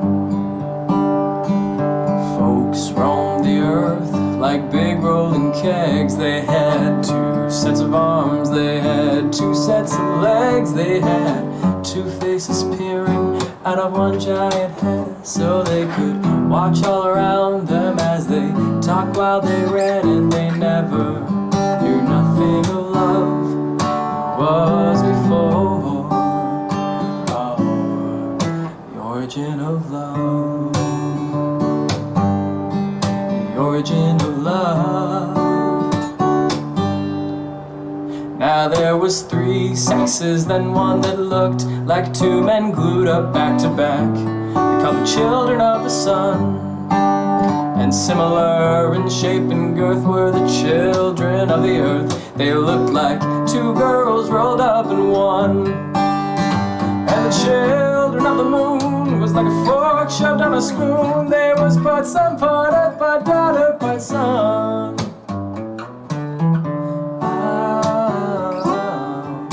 The origin of love. Now the gods grew quite scared of our strength and defiance, and Thor said, I'm gonna kill them all with my hammer, like I killed the giants.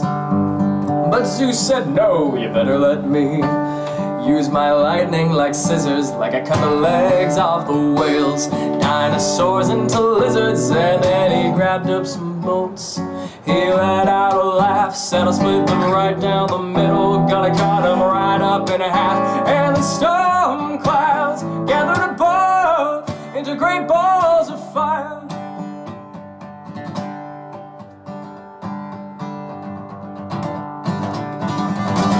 And then fire shot down from the sky in bolts like shining blades of a knife, and it ripped right through the flesh of the children of the sun and the moon and the earth.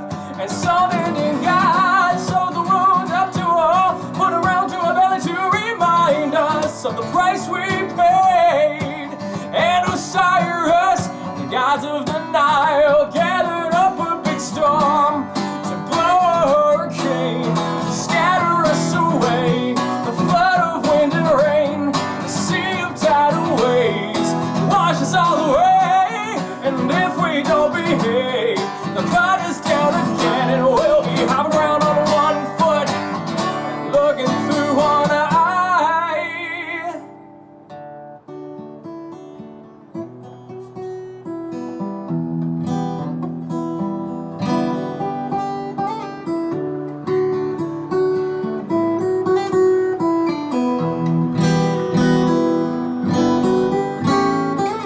Last time I saw you, you just split in 2. You was looking at me, I was looking at you. You had a way so familiar, I could not recognize, 'cause you had blood in your face and I had blood in my eyes. But I could swear by your expression that the pain in your soul was the same as the one down in mine. That's the pain that cuts a straight line down through the heart. We call it love. We wrapped our arms around each other and tried to sew ourselves back together. We was making love, making love. It was a cold, dark evening such a long time ago, when by the mighty hand of Jove, it was a sad story how we became lonely two-legged creatures. The story, the origin of love, that's the origin of love. Oh yeah, the origin of love, the origin of love, the origin of love.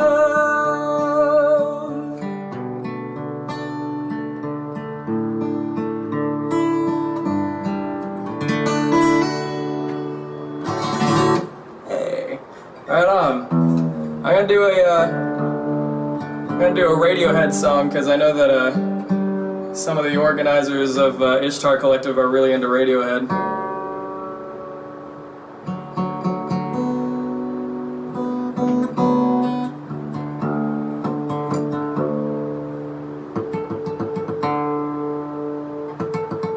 Those gotta get in tune.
I'm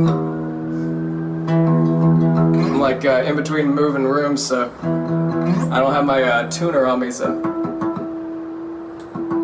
I just gotta rely on my ear holes.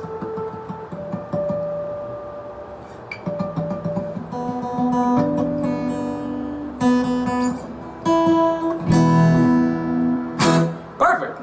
All right. I mean, I'm just gonna keep doing show tunes.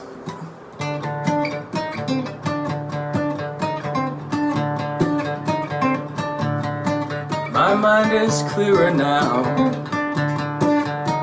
At last, all too well, I can see where we all soon will be. If you strip away the myth from the man, you will see what we all soon will be. Jesus, you've started to believe the things they say of you. You really do believe this talk of God is true.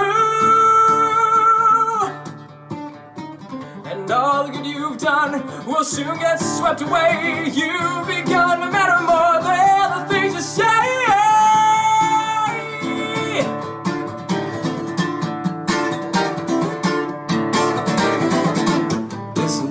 I don't like what I see. All I ask is that you listen to me.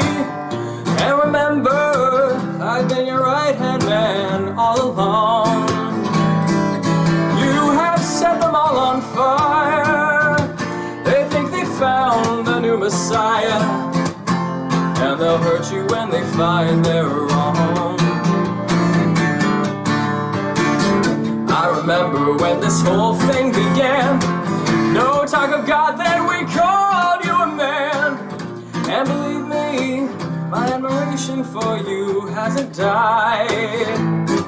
But every word you say today gets twisted round some other way. And they'll hurt you if they think you've lied. Nazareth, your famous son, should have stayed a great unknown like his father coming. What he didn't make good. Tables, chairs, and oaken chests would have suited Jesus best. He'd have caused nobody harm, no one alarm. Listen, Jesus, do you care for your race? Don't you see we must keep it our place? We are occupied. Have you forgotten how brutal we are? I am frightened by the crowd, for we are getting much too loud. And they'll crush us if we go too far. If we go too far.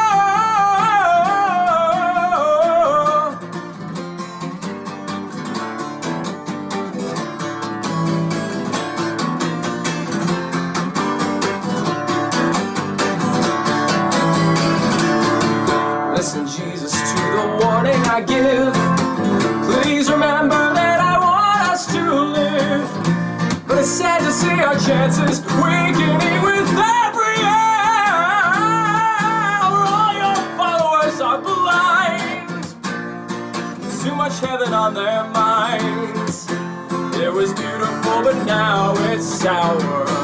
Yes, it's all gone sour. Listen, Jesus, to the warning I give. Please remember that I want us to live. Oh, Jesus, listen.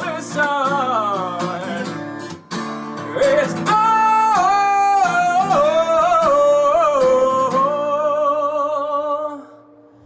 gone sour.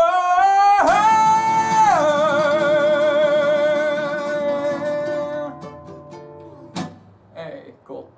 Woo. Okay, that's still going good. Yo, Brett.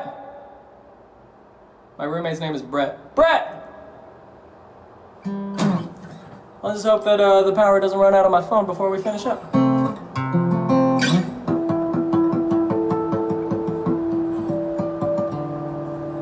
Gotta retune a little bit.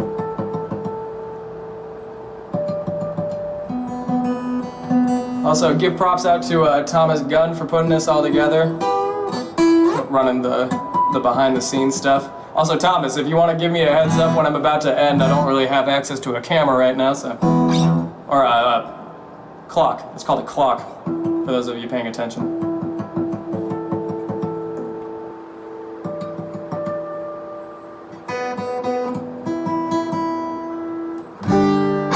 Hey.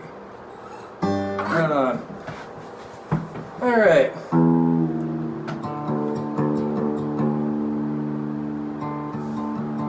I'll do an old Hick song.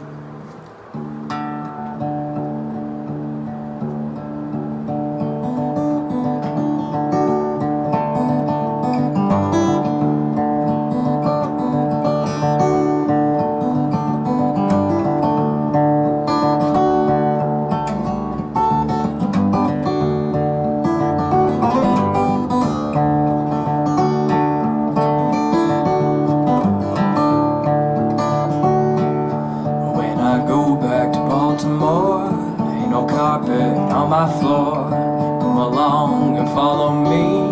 We'll go down to Galilee, out in green, green, rocky road, promenade in green. Tell me who you love, tell me who you love. See that crow up in the sky? He don't walk, he just fly. He don't walk, no, he don't run. Keep on flapping to the sun. Out in green, green, rocky road, you promenade in green. Tell me who you love, tell me who you love.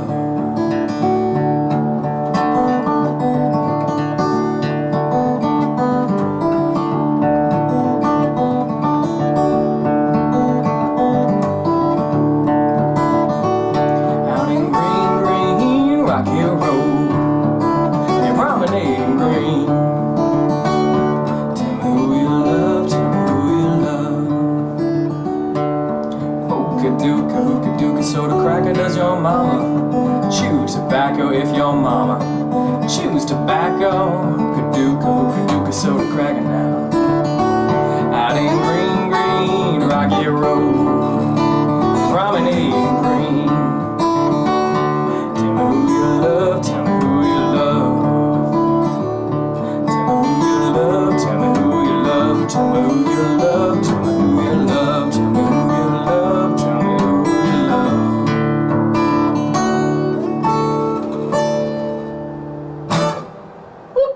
All right.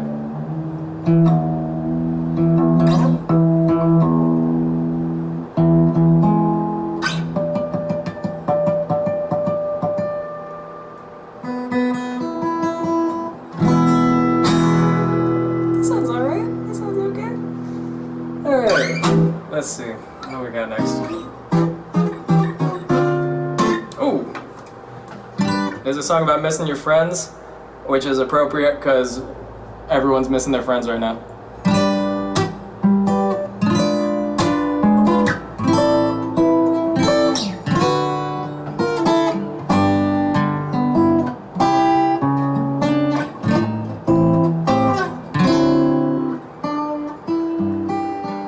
It's also a song about missing notes.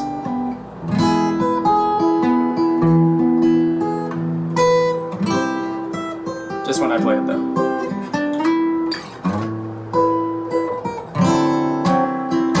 Nights are long since you went away. I dream about you all through the day. My buddy, my buddy, my buddy, quite so true. Miss your voice, the touch of your hand. I long to know that you understand. My buddy, my buddy, your buddy, misses you.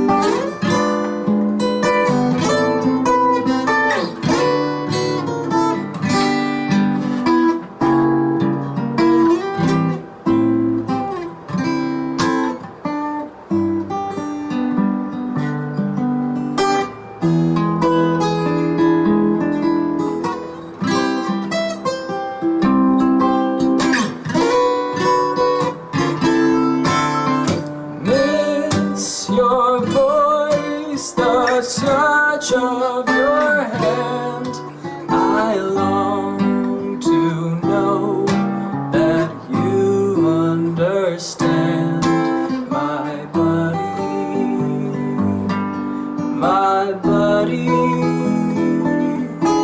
your body misses you.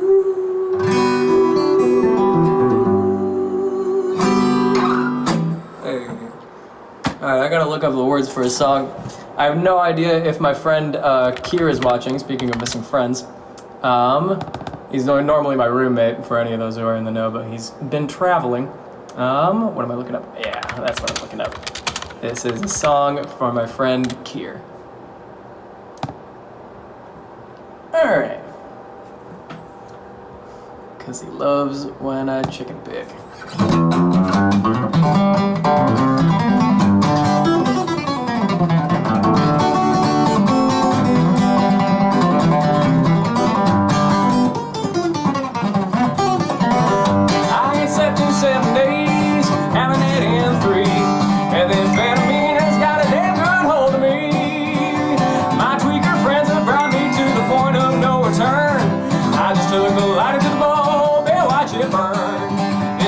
Sin has got me in. It's got me back in prison once again. I use my only phone call to contact my daddy. I got 20 long years for some dust in a baggie. Well, if I would have listened to what Mom and Papa said, I wouldn't be locked up in prison, trolled in the head. I took that little pop and sucked up till my sponge was spun. I got 20 years to sit and think of what I'd done. This life of sin has got me in. Got me back in prison once again. I use my only phone call to contact my daddy. I got 20 long years for some dust in a baggie. Sometimes I sit and wonder where my little life went wrong. These old jailhouse blues have got me singing this old song. My life is a disaster, Lord, and I feel so ashamed.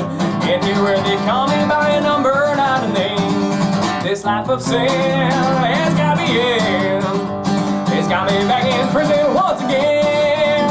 I use my only phone call to contact my daddy. I got 20 long years for some dust in a baggie. I use my only phone call to contact my daddy. I got 20 long years for some dust in a baggie.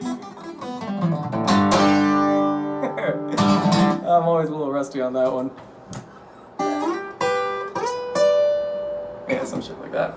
Oh, man. I have no idea what time I'm at, so Thomas, let me know whenever I'm done. But otherwise, we're just gonna have fun. Oh, I'm just gonna do another head fix song. That'll be good.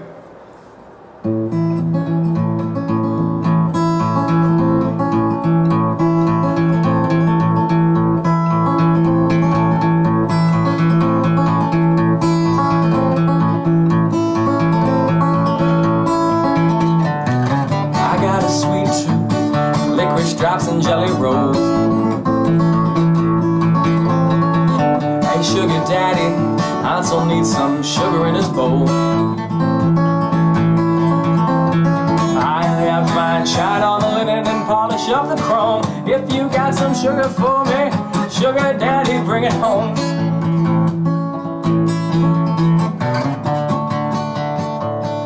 Oh, what's that? Sugar daddy, bring it home. Blackstrap molasses, you're my orange blossom honey bear, you know you are. Make me Versace blue jeans and black designer underwear. We'll dress up like a disco, dancing jet set in Milan and Rome. And if you got got some sugar for me, sugar daddy, bring it home. Oh, the thrill of control, like the rush of rock and roll. It's the sweetest taste I've known. Oh yeah, and if you got some sugar, bring it home.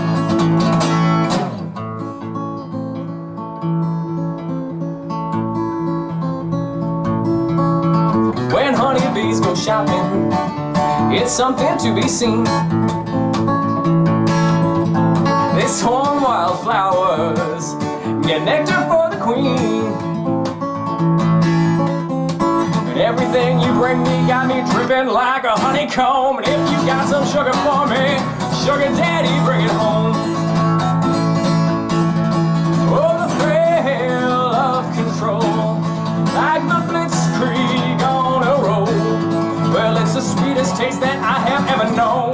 Oh yeah, and if you got some sugar, bring it home. Ba-ba-da-ba-da-ba-doo. Come on, sugar daddy, bring it home. Whiskey and French cigarettes, motorbike with high-speed jets. Wanna pick a Cuisinart and a hypoallergenic dog. Oh, I want all the luxuries of the modern age. Every item on every page in the Lydian Vernon catalog. So you think only a woman can truly love a man? Will you buy me a dress? I'll be more woman than a man like you can stand. I'll be your Venus on a chocolate clamshell, rising on a sea of marshmallow foam. And if you got some sugar for me, sugar daddy, bring it home.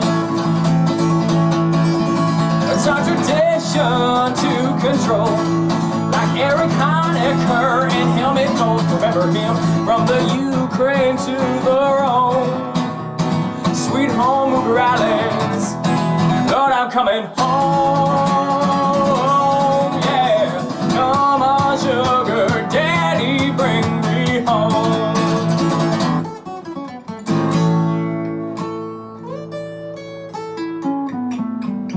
Okay, we heard enough of that tonight. All right, cool.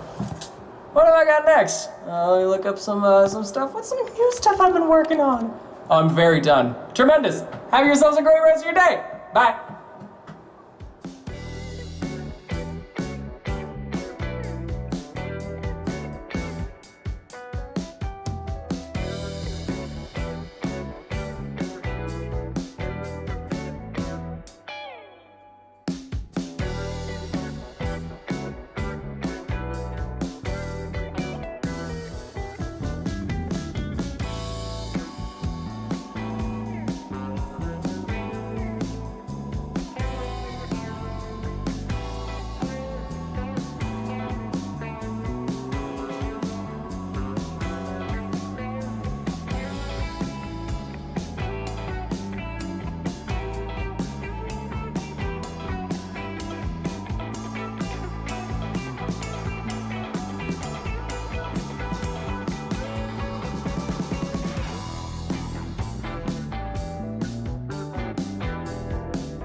Another clap. I'm so mindful of the loudness of this clap. And like I hope I'm pronouncing your name, Tolbert. This is me pretending like I can actually like pull off a French accent. Tolbert. No, it's not happening. Hi everyone, welcome back. It's Jay Lee, and I am here with an awesome friend. Actually, weirdly, people become friends over phone these days because we can't meet in person. But I'm considering you a friend because I'm looking at you and I'm like, yeah, like kindred. Couple things of note in the last couple of conversations I've had with this beautiful human.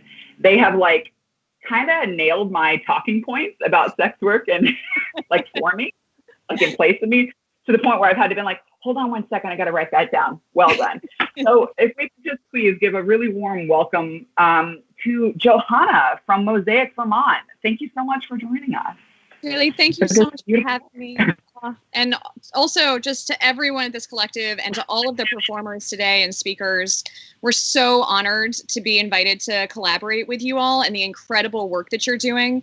I just want to recognize the fact that before I dig in a little bit into what we do in Mosaic, to say that it is Pride. We would not have Pride without trans sex workers of color and all of those sacrifices. Talking about the fact that it's Pride, we are living in the middle of a global pandemic, but we have done this before in our community with the HIV/AIDS crisis, and our elders have incredible lessons to teach us about what it is like when we have state-sponsored violence through a lack of access to healthcare and information and testing, and that we can learn from those folks, and we must learn from those lessons, if for no other reason than just as a shout-out and respect to all of our elders. And then also recognizing the fact that in most states all across the country, it is legal for police to have sexual relations with the people that they are arresting. Otherwise known as, it is legal for the police to sexually assault the people that they are arresting. Because you cannot give consent if someone is controlling your freedom. And that is where we're going to draw the line, right?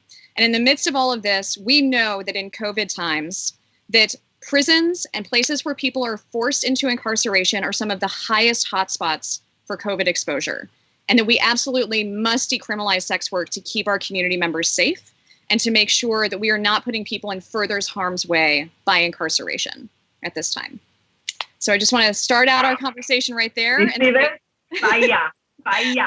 just say that we're not going to win unless we fight racism, patriarchy, ableism, and the way in which we work in our society. And at Mosaic, we believe that regardless of your gender, your racial identity, your disability, or what kind of work you do, you deserve to live in a world free of sexual violence, period. Woo! Let's start there. I was going to say it's like having church, because I'm from the South, but it's like having temple. It's like having temple. It's Ishtar Temple. Well, I am from the South, so I'll give a little color to that. Right. We like church temple up in here. Yeah, exactly. I'm so blown away. Like that, once again, folks, like, please write down these bullet points. Johanna just killing it. You know, the thing that I always say too is that I can't fight for the rights of sex workers to do their labor safely and free of coercion if I can't also fight for the right of trans sex workers of color not to do sex work. And what that means is when we have societal coercion that creates systems for people to not have access to other labor, right, other than sex work, that's a form of societal coercion, right? And it's something that we're not talking about. And you just mentioned it too, this idea of police violence that is completely protected, right? And is actually a part of the incarceration process when that is used as evidence against a sex worker. Crazy, right? Like, state-sponsored rape. Cool, sweet. So as we're talking about these greater systemic problems right now, you're just nailing it as far as making that connection to anti-violence work, which is something that, you know, we're so excited to partnership with you and with other organizations in Vermont when we fight against trafficking.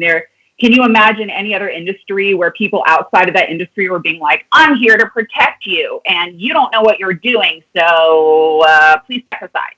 That's not even logical, right? The highest form of trafficking in the United States is in the agriculture industry. The folks that are most uniquely positioned to fight against trafficking are folks in the agriculture industry because they understand the intricacies and they're the first line of defense to spot someone that's being trafficked or being exploited through force, fraud, or coercion. So anyway, that's my side spiel, but I just wanted to echo that and throw it back to you because you're doing great. Jaylee, you're just phenomenal. I just can't believe you. You're just incredible. And also, I just want to give a shout out to everyone for this amazing makeup today. So beautiful, so much fire. You know what? Because as you said, this is my pride. You know, all of us are I'm here in Brooklyn. You know, I've been going to sleep every night with helicopters. Like that's been my lullaby, right? And just this is pride, right, for me. And so I'm so glad that you brought that up. That, you know, weirdly, like this was an act of resistance And I think that when we as people, when we elevate the concept of joy and celebration, which is what pride is and what is pride supposed to be, which is celebration as we, right? What we're doing is we're saying we're not going to participate in your oppressive system that's going to keep us down. We're going to celebrate as an act of resistance and joy. So like, I think that's really important to note, right? It's not all that, like, resistance looks a lot of different ways. So. Oh my gosh, so many goosebumps.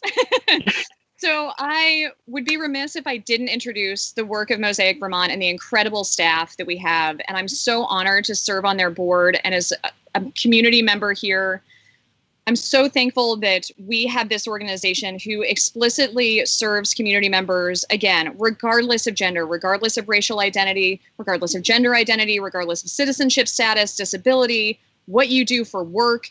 Every single person who comes through our doors at Mosaic Vermont deserves and has the right to access all of our services, whether that is assistance through the medical system, legal assistance getting an ID so that you can go get a bank account. Do you need housing? We have provided housing for folks for weeks to months at a time if necessary. And we also work with our community members to make sure that they can understand and start to spot the differences between consensual sex work and non-consensual sex trafficking, so that we can make sure that all of our community members are staying safe, so that folks who want to go to work have the freedom to do that and understand that that is able and available for them. And the folks who are in a space where they are being trafficked and in a non-consensual sex trafficking dynamic, that hotel workers and public workers can see the difference and can recognize what consent looks like, so that we can make sure that we as a community are looking out for each other and protecting each other, right? And we can't do this without folks who are working in the sex industry voluntarily. It's just impossible. And we have to all look out for each other. And so I'm so thankful to have the opportunity to work with an organization like Mosaic. We work all across Washington County, and we are one of the only organizations in Vermont that serves folks regardless of your gender or your age. And so I'm so thankful that we have this incredible staff that dedicates so much of their time and their energy to ensuring that we all stay safe and that we all get the resources that we need to prevent violence in our community. And so I just cannot thank all of you enough, both for what you all do professionally for our communities, but also what you're doing with all of us today to keep all of us healthy, safe, and happy. Thank you. Thank you so much, Johanna. And please plug your website for sex workers or other folks that would like to get services, your direct services provider. You're here for the community. Please plug it. IshtarCollective.org is ours. We're for sure going to make links to Mosaic, but please, by all means. Yeah, thank you. I'll make sure to share that information. If you search, it should just be Mosaic-Vermont, Mosaic-VT. Google it. We have a brand new website. We just went through a whole new process of renaming because we wanted to make sure to be more inclusive and accessible for our community members and less triggering for our community members. So we were formally called, just to let everyone know. Hold on. Hold on to your seat. And also plug your ears if you don't want to know. That's fine. The Sexual Assault Crisis Team of Washington County. And we are now called Mosaic Vermont. And please Google us. And if our website happens to be having some challenges, have some empathy for us. But know that we're on Facebook and our phone number is on our Facebook page. We have someone who runs a 24-hour hotline for folks.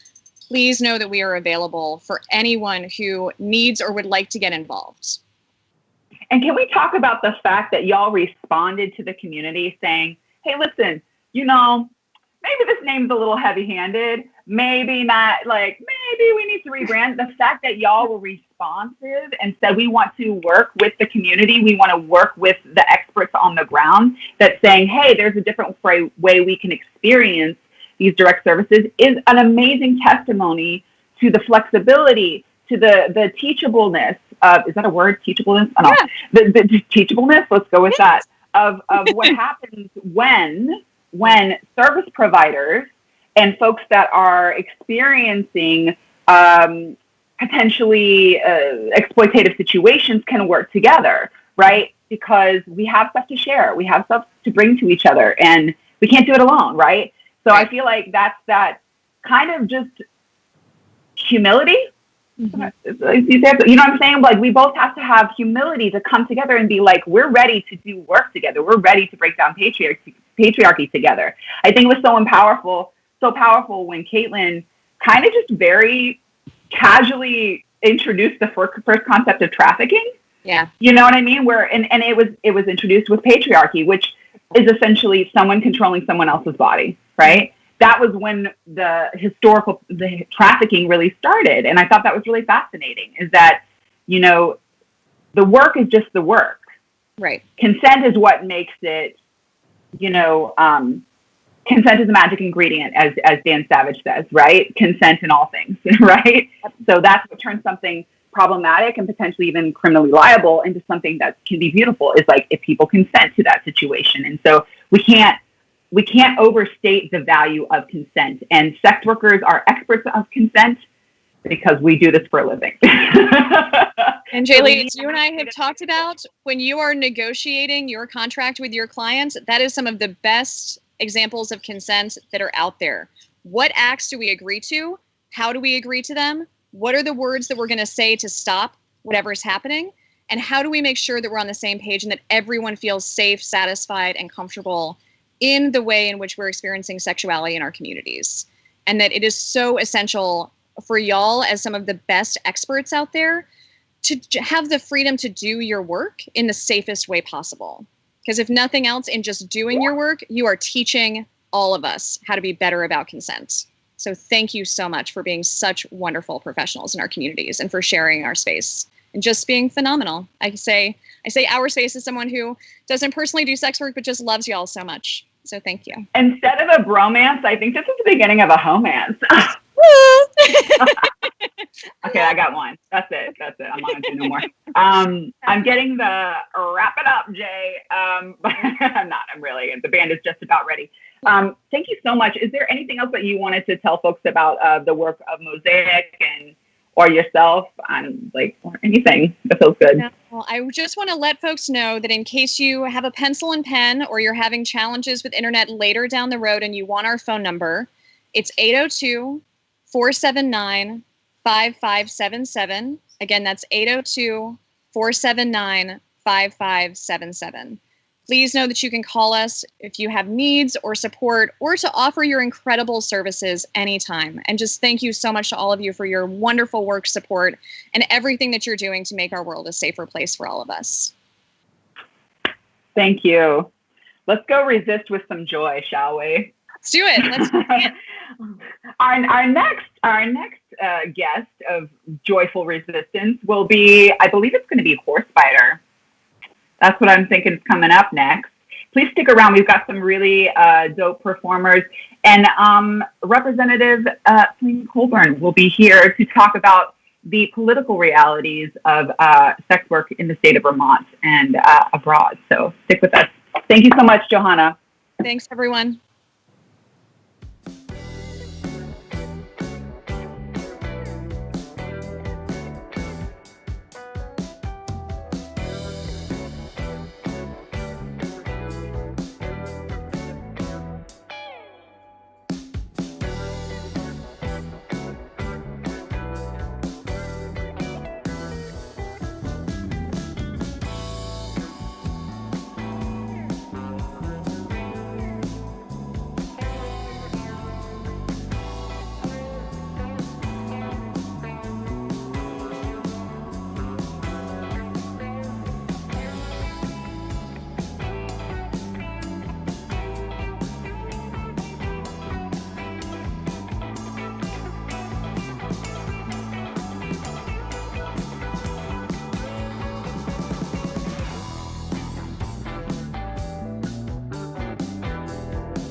Ladies and gentlemen, welcome to the Marshmallow, aka the Glam Clam.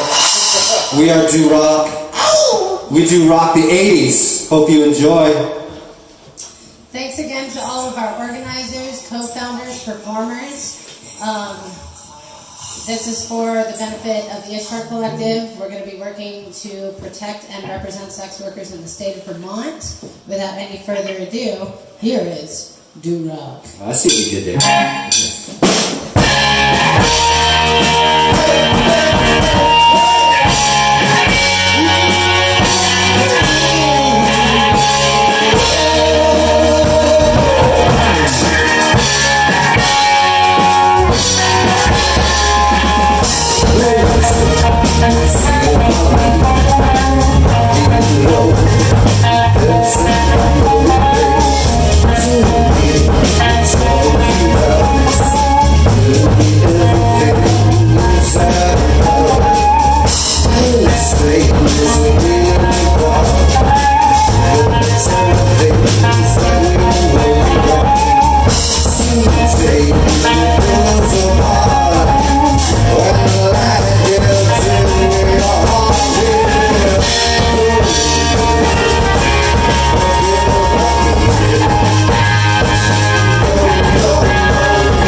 Thank you.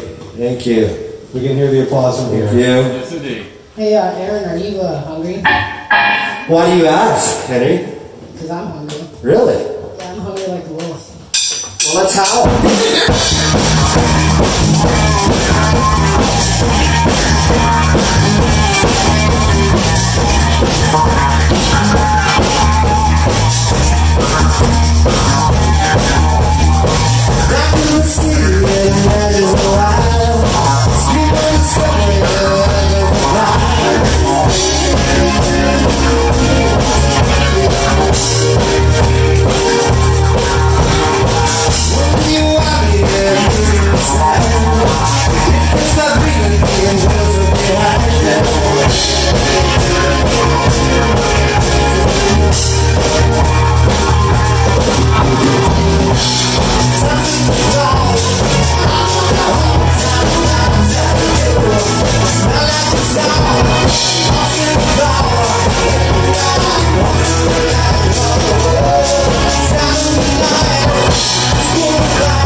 We'd like to just thank our A&R department for making this happen.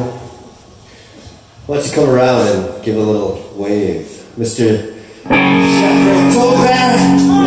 Chef Tolbert, ladies and gentlemen, right there with the gloves. Right there, the Tolbert.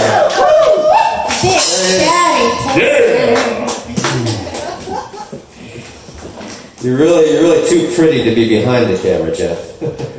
Feel free to step in front of it at any time and, Show us your private. There it is, exactly. I'm glad you said that. That's just awkward. Yeah. Another one. Hey, Chris, where?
Thank you, Robert.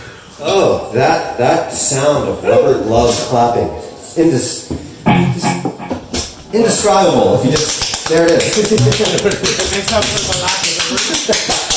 It's so good to be playing again, and for such a great cause. Absolutely. Oh. What is the cause again, please? Hookers. Hookers. Support those. Hookers without borders. That's right. Yeah. That's right. All right. What a sweet thing Hookers that would be. who have a valuable job of fulfilling your sweet dreams. Oh, I see.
Thank you very much. Thank you.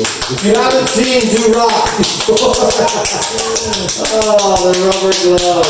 We're going to insist that all audience members from now on wear rubber gloves. And I would like to thank you in Tulsa. You know who you are. Thank you so much. Brings back such All right, Rupert. memories. Look at that. Chugging the Chardonnay like it's Jack Daniels. All right, Karen. So the ladies, brother. Karen. Yes, please.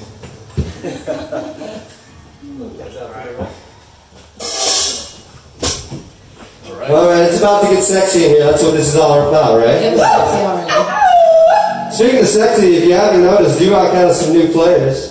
This threesome right here, this triangle of love. One may call it Yeah. We figured we had too much testosterone in this band, added some estrogen out. I believe it's been a good thing. Yeah. Yes, indeed. Absolutely. Yeah. Oh, good joint. I wasn't talking about you. Once it was too cold. Just one cup. Just one cup. Now we have many. We said cock on TV. All ready, Kurt? Yeah.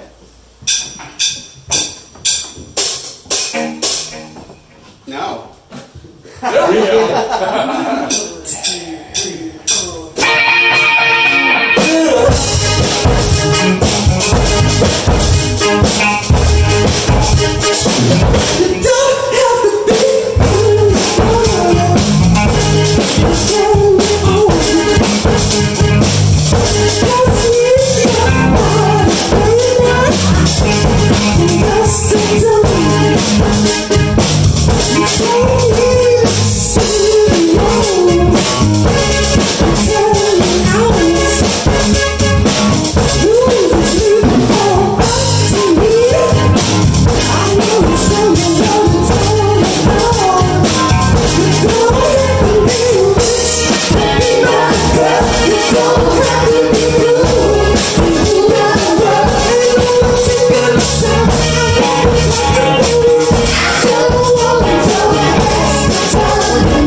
Oh, yeah.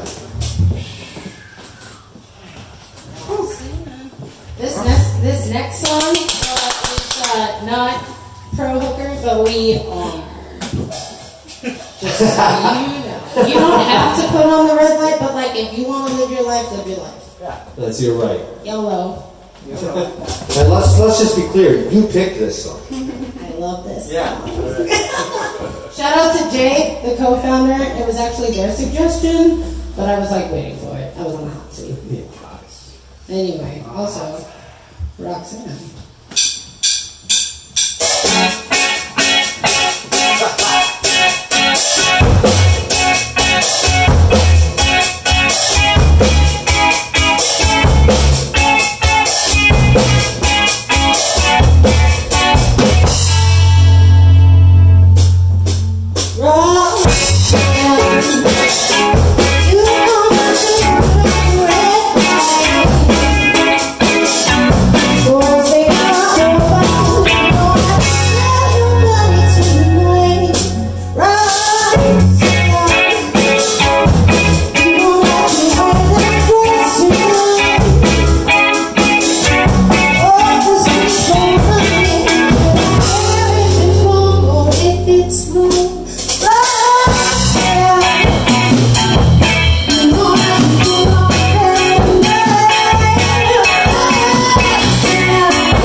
Henry, everybody.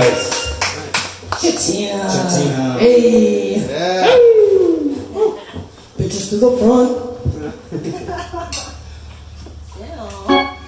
All right. Speaking of smut. It's a little weird to look up there and realize that Duroc now has official T and A. Did you turn around for the camera, Tina? Like there it is. Look at that. T and A. Duroc actually has that now. Make sure there's no name. We were faking it before. Totally faking it.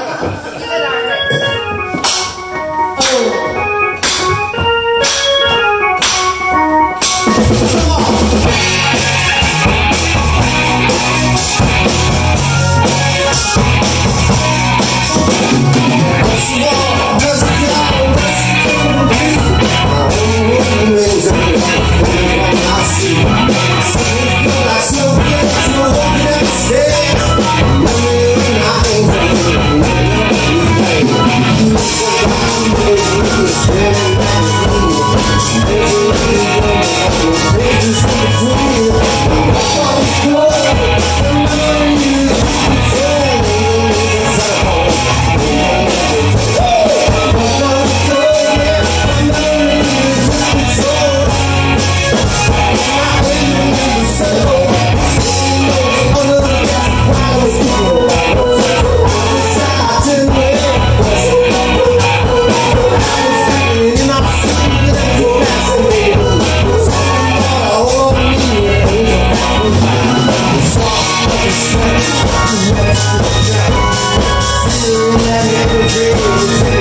slow clap. That's right. All right. 1, 2,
Thank you very much.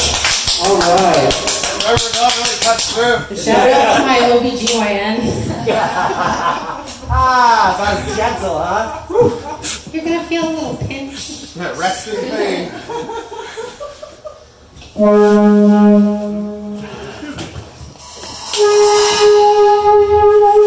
If you want a squirter, come on now.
Vermont at the Marshmallow, a.k.a. The Glam Clam. The Glam Clam, that's right. We've had a blast. Hope you have too. Jeff Tolbert, thank you again, brother, for the... Thank you, gingerbeardhouseproductions for this whole thing. Ishtar Collective, Mosaic, Vermont, you're all so amazing. Hell yeah, brother. Hail Satan. Yo. Yeah!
Wow, let's play some tunes. Hi, hello. Give your money to people, they need it. Times is tough. And all we had is all gone now. It's all thrown away.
Something's been on my mind for quite some time now. Seems like time to get it off my chest. Sometimes times with you, have a good time. But lately times don't seem to be the best. Maybe not tell what I needed, but it tears my heart in two. I'll let you know I'm leaving, and there's nothing that you can do. We've been through this repeating for so long now, and the only thing that's keeping me is time. Times like these I try to keep my head straight. Times like these it feels like killing time. Killing time is wasting time, and wasted time ain't free. This time it's too much killing time for me. And I tell what I'm needing, really tears my heart in two. I'll let you know I'm leaving, and there's nothing that you can do. We've been through this repeating for so long now, and the only thing that's keeping me is time.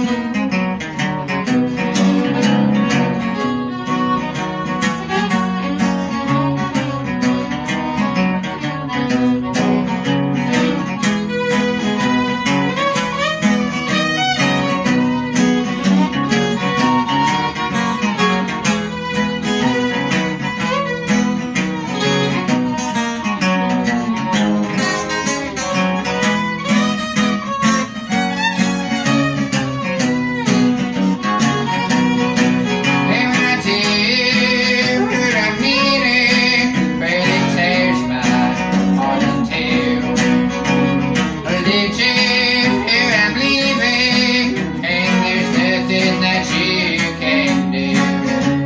We've been through this repeating for so long now, and the only thing that's keeping me is time. Something's been on my mind for quite some time now. Oh, this one. There's toilet paper everywhere. And bottles, and garbage, look in the trash can. Socks. Wine.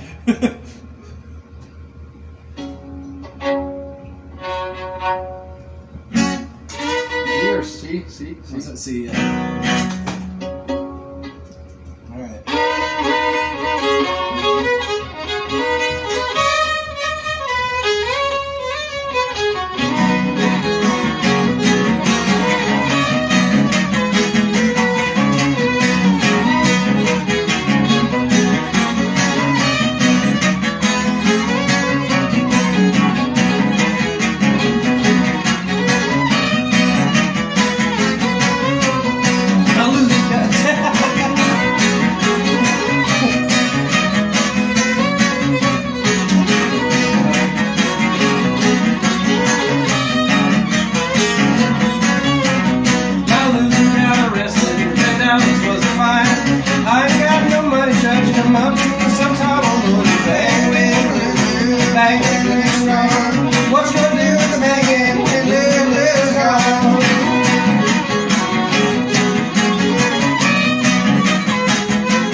came along, I looked right on people.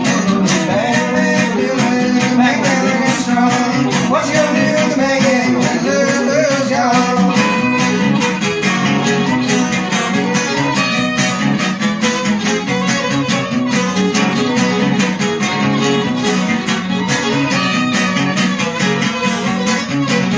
I wish I was diamond on my Lulu's hand. Every time she take that, I'd be a lucky man. Oh, bang,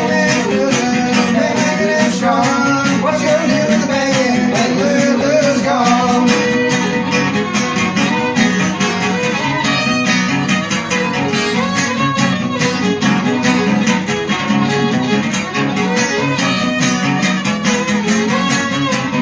I wish I was a little fish all frozen in the ice. Every time Lulu escaped by, wouldn't that be nice? Bang, bang, and strong. What you gonna do with the banging when Lulu's gone?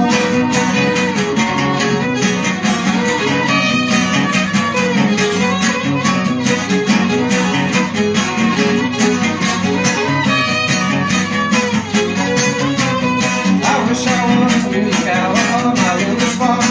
Every time she'd come around, she'd polish up my horn. Bang, bang, and strong. What you gonna do with the banging when Lulu's gone?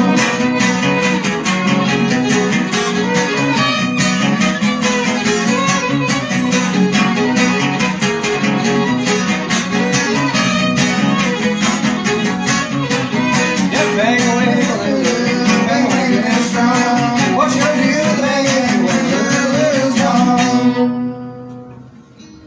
Whew, it's not New Gravy Train, though. All right. It's sweaty. Yeah.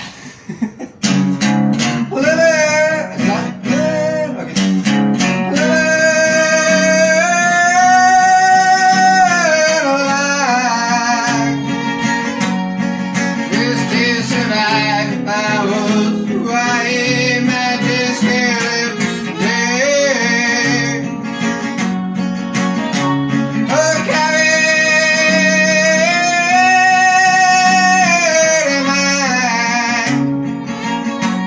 afraid of my mind. I'm letting my guard down tonight.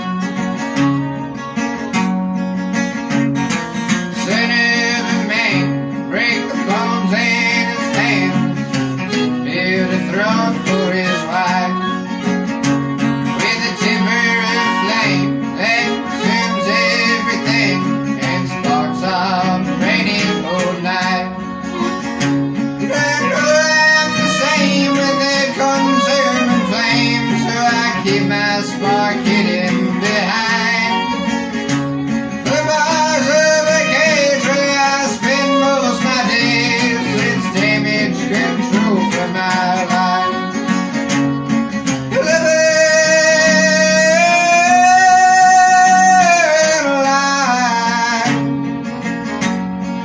Just to survive, I was who I am. I just can't look today.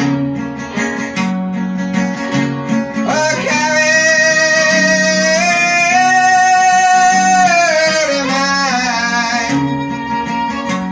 afraid of my mind, but I'm letting my guard down tonight.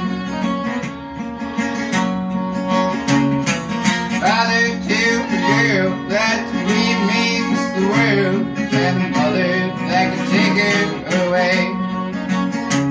Consumed by the fears, losing those who knew was never a problem for me.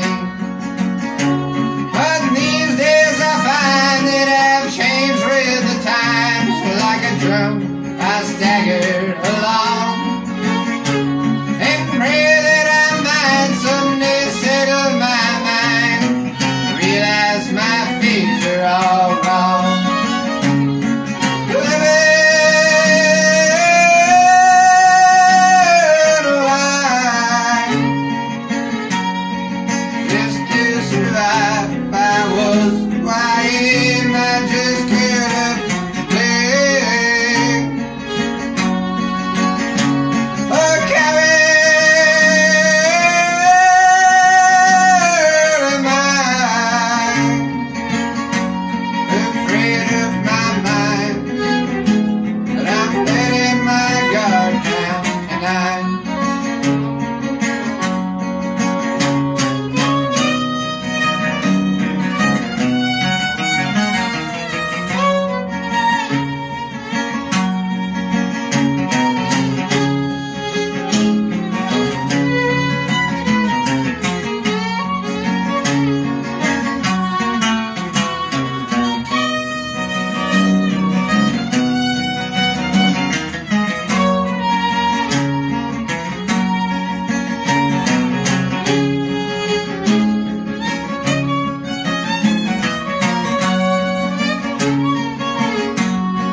I'm letting my guard down tonight. Fort Smith? Okay.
You want to do Farmer's the Man and then whole world around, or the other way? We can the do way it's written, or the other? We can do the way it's fine. Whichever. Ooh. It's just that one's fast. Yeah, there's people. No.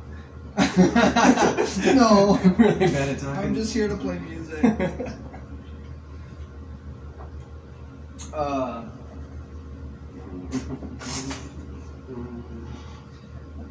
We probably should have been talking about what all these songs are about the whole time, but this next one's about not having to talk to people, so that's where we're at.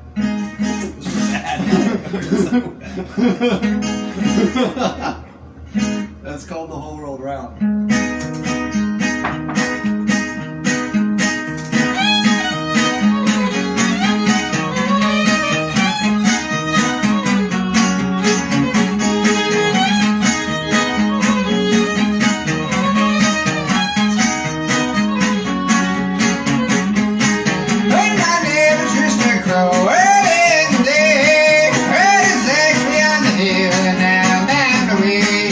Feeling the bird in the firelight flare.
You can do this one and then just some fiddle tune or other.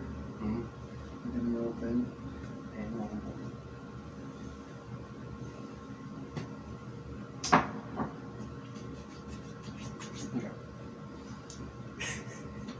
I wish we could do snake.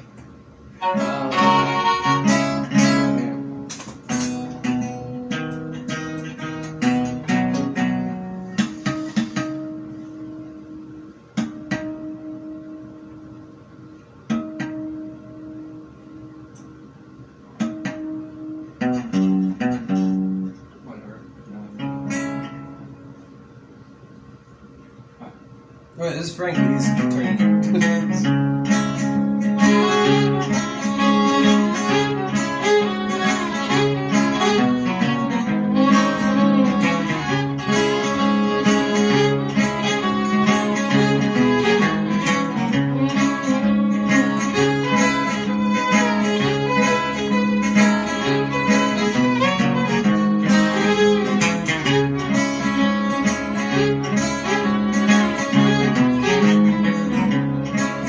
If you'd only look and see, then I'm sure that you'd agree. The taxes on the farm feed them all. The farmer comes to town with his wagon breaking down. The taxes on the farmer feed them all. The farmer is the man, the farmer is the man. He buys on the credit until fall. Then they'll take him by his hand, and they'll lead him through his land. The merchant is the one who gets it all.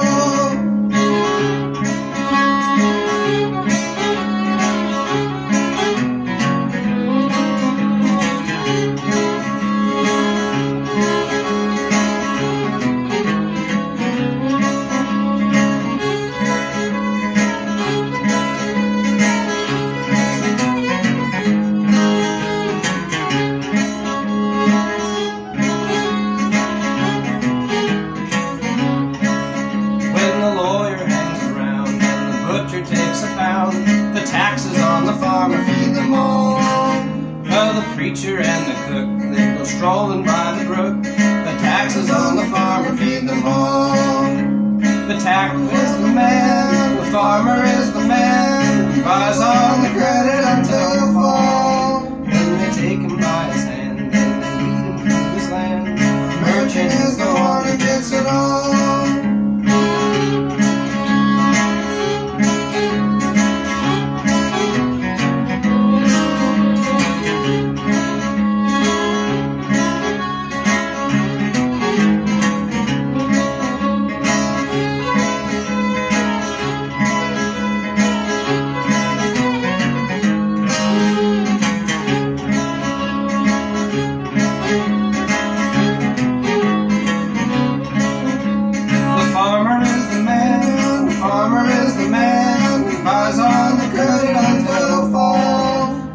Take him by his hand, and they'll lead him to his land. The merchant is the one who gets it all. Yeah. What should we do? That's Frank Lee's version of that? I don't know. I totally messed up.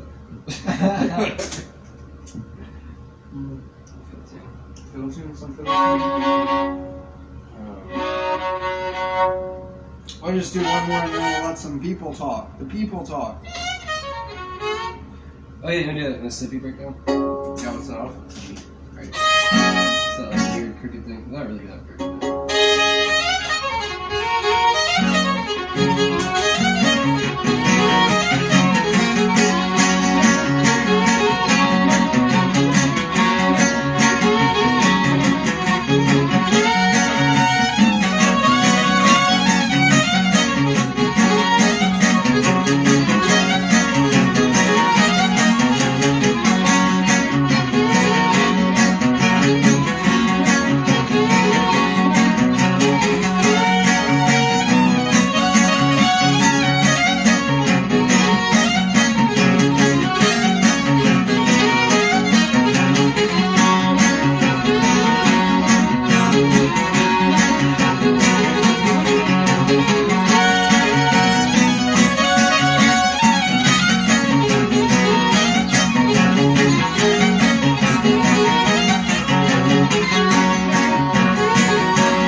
And thank you for listening. How about now?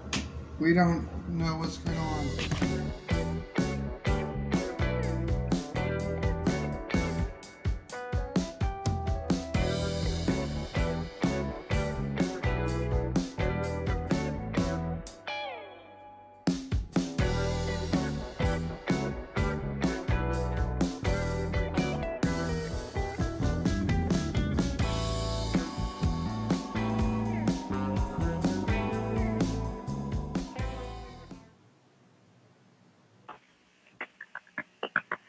Yay! That was our last guest today. That was our last set of performers. Thank you all so much. I just want to take a moment and just breathe in the fact that we did this and it came together in about a week and some change. And I just wanted to give a mad shout out to Henry. Like, amazing organizing, well done with such extraordinary Vermont talent. I think I was just like really, really excited and activated by all of the organizing and the talent that came together to celebrate joy, which once again, we talked about, like, joy is an act of resistance. It is it's a different kind of act of resistance, but it's an important one because anger can only take you so long. You have to find joy, and that activates many of us for longer periods of time.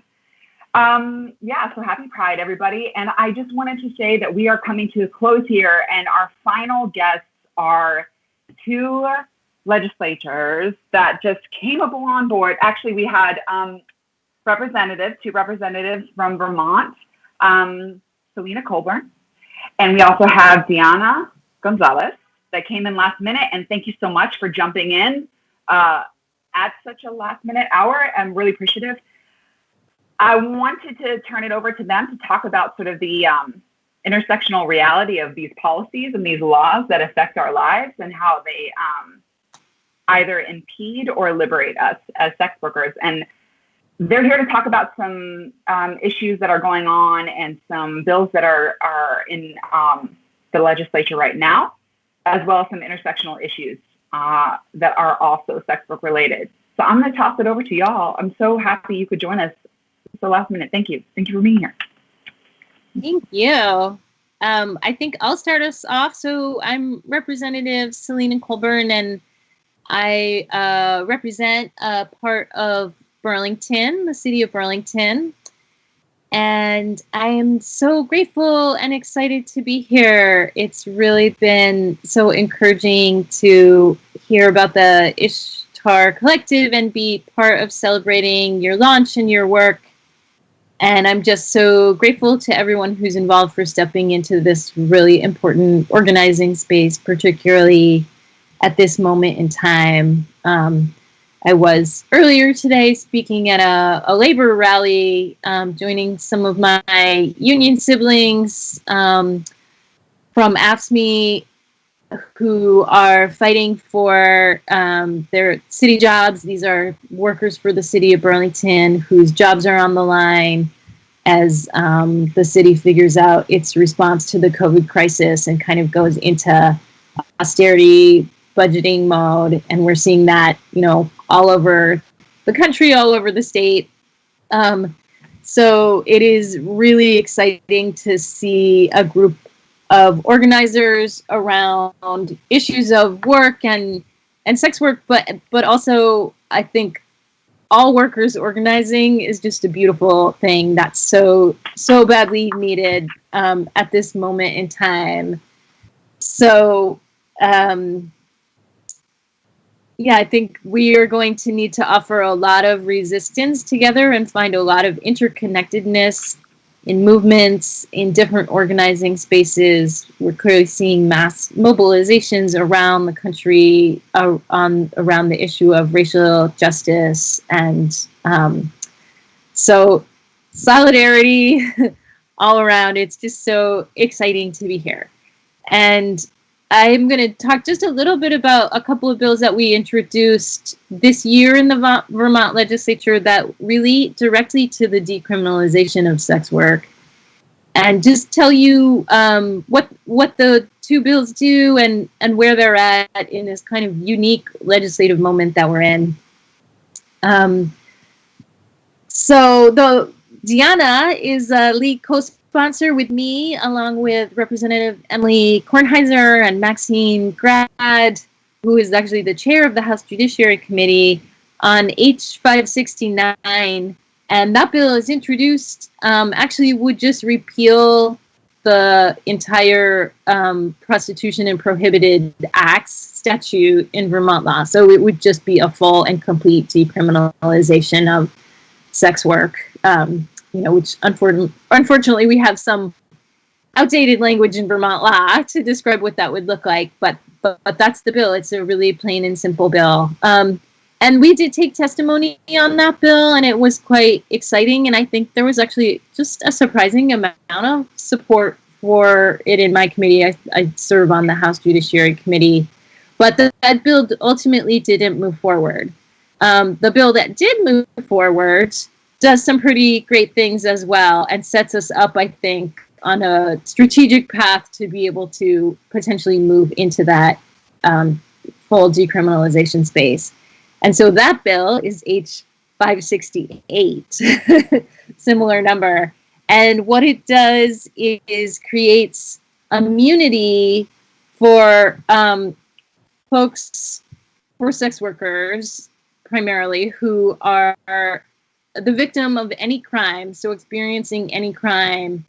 You can come forward and report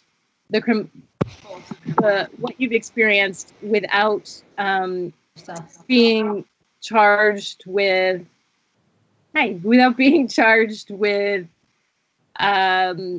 prostitution, prohibited acts, or any form of drug possession of any amount. And then the second thing that bill does is actually creates a study committee to look at what it calls the modernization of Vermont's prostitution laws. But a lot of the focus of that work will be digging into the question of decriminalization. And there's pretty explicit language in the bill that directs the study committee to do that. And then finally, I was able to amend the bill in committee to make some spaces for at-large community members who have direct experience and expertise in Vermont's sex work industry. And so this is not a study committee that's just made up of politicians and kind of professional criminal justice system folks. There's the potential for really, learned experience to inform the work. So this bill, actually, I'm really happy to report that it passed the House with strong support. It went over to the Senate where they had strong support for it. In fact, we're going to, I think, amend it with some additional language around protections for minors in sex trafficking situations. And unfortunately, because of the COVID-19 crisis and the legislative adjournment we did around that, we're just not moving forward. A lot of bills that were on the path forward were really focusing our effort on COVID recovery. So I would have said that was a bill that was really pretty sure to cross the finish line, and now that's a little uncertain. Our legislative session will be over by the end of the year, kind of trying to finish some things up this month, and then we'll go back in August, September. So I'm hoping that there's a possibility to keep that bill alive, and if there's not, I feel really confident that we're going to be able to come back really strong next year and get that legislation moving again. So those are my updates. I'll turn it over to Deanna. Well, thank you all so much for inviting me to be here. It's echoing Selena's just enthusiasm about worker collectives, and it's just so powerful when we have more worker collectives, when we have more organizing, we just have stronger society overall. And so I'm so grateful that you all are doing this good work and invited me to be here.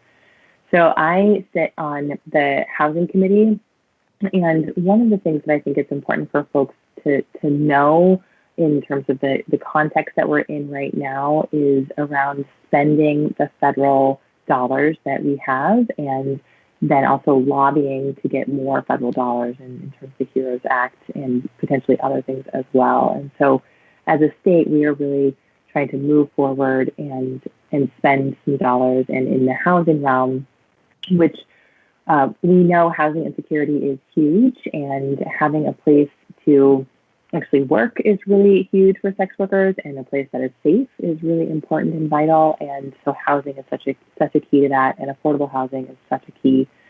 So we are, with these funds, are getting them out in a variety of ways that we hope will have some short-term benefits in terms of just rent, as well as some longer-term investments that we need to do. So there's some benefit on the horizon around housing that I want folks to know about.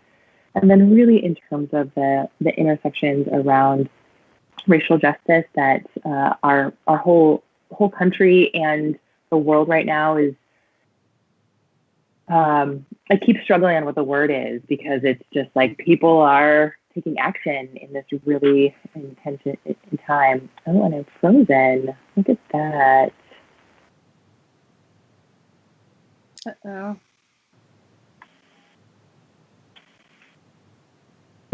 See, am I back now? Okay. Always a challenge. I have a sleeping baby, so I'm not in my usual spot that I get to be in when she's not sleeping.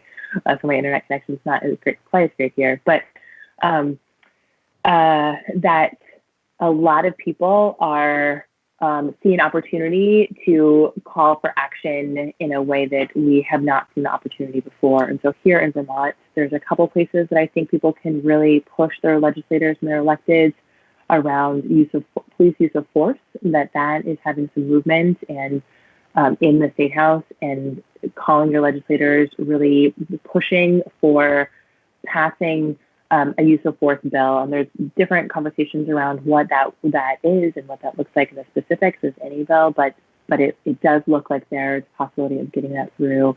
So really calling electeds to push that through is really vital.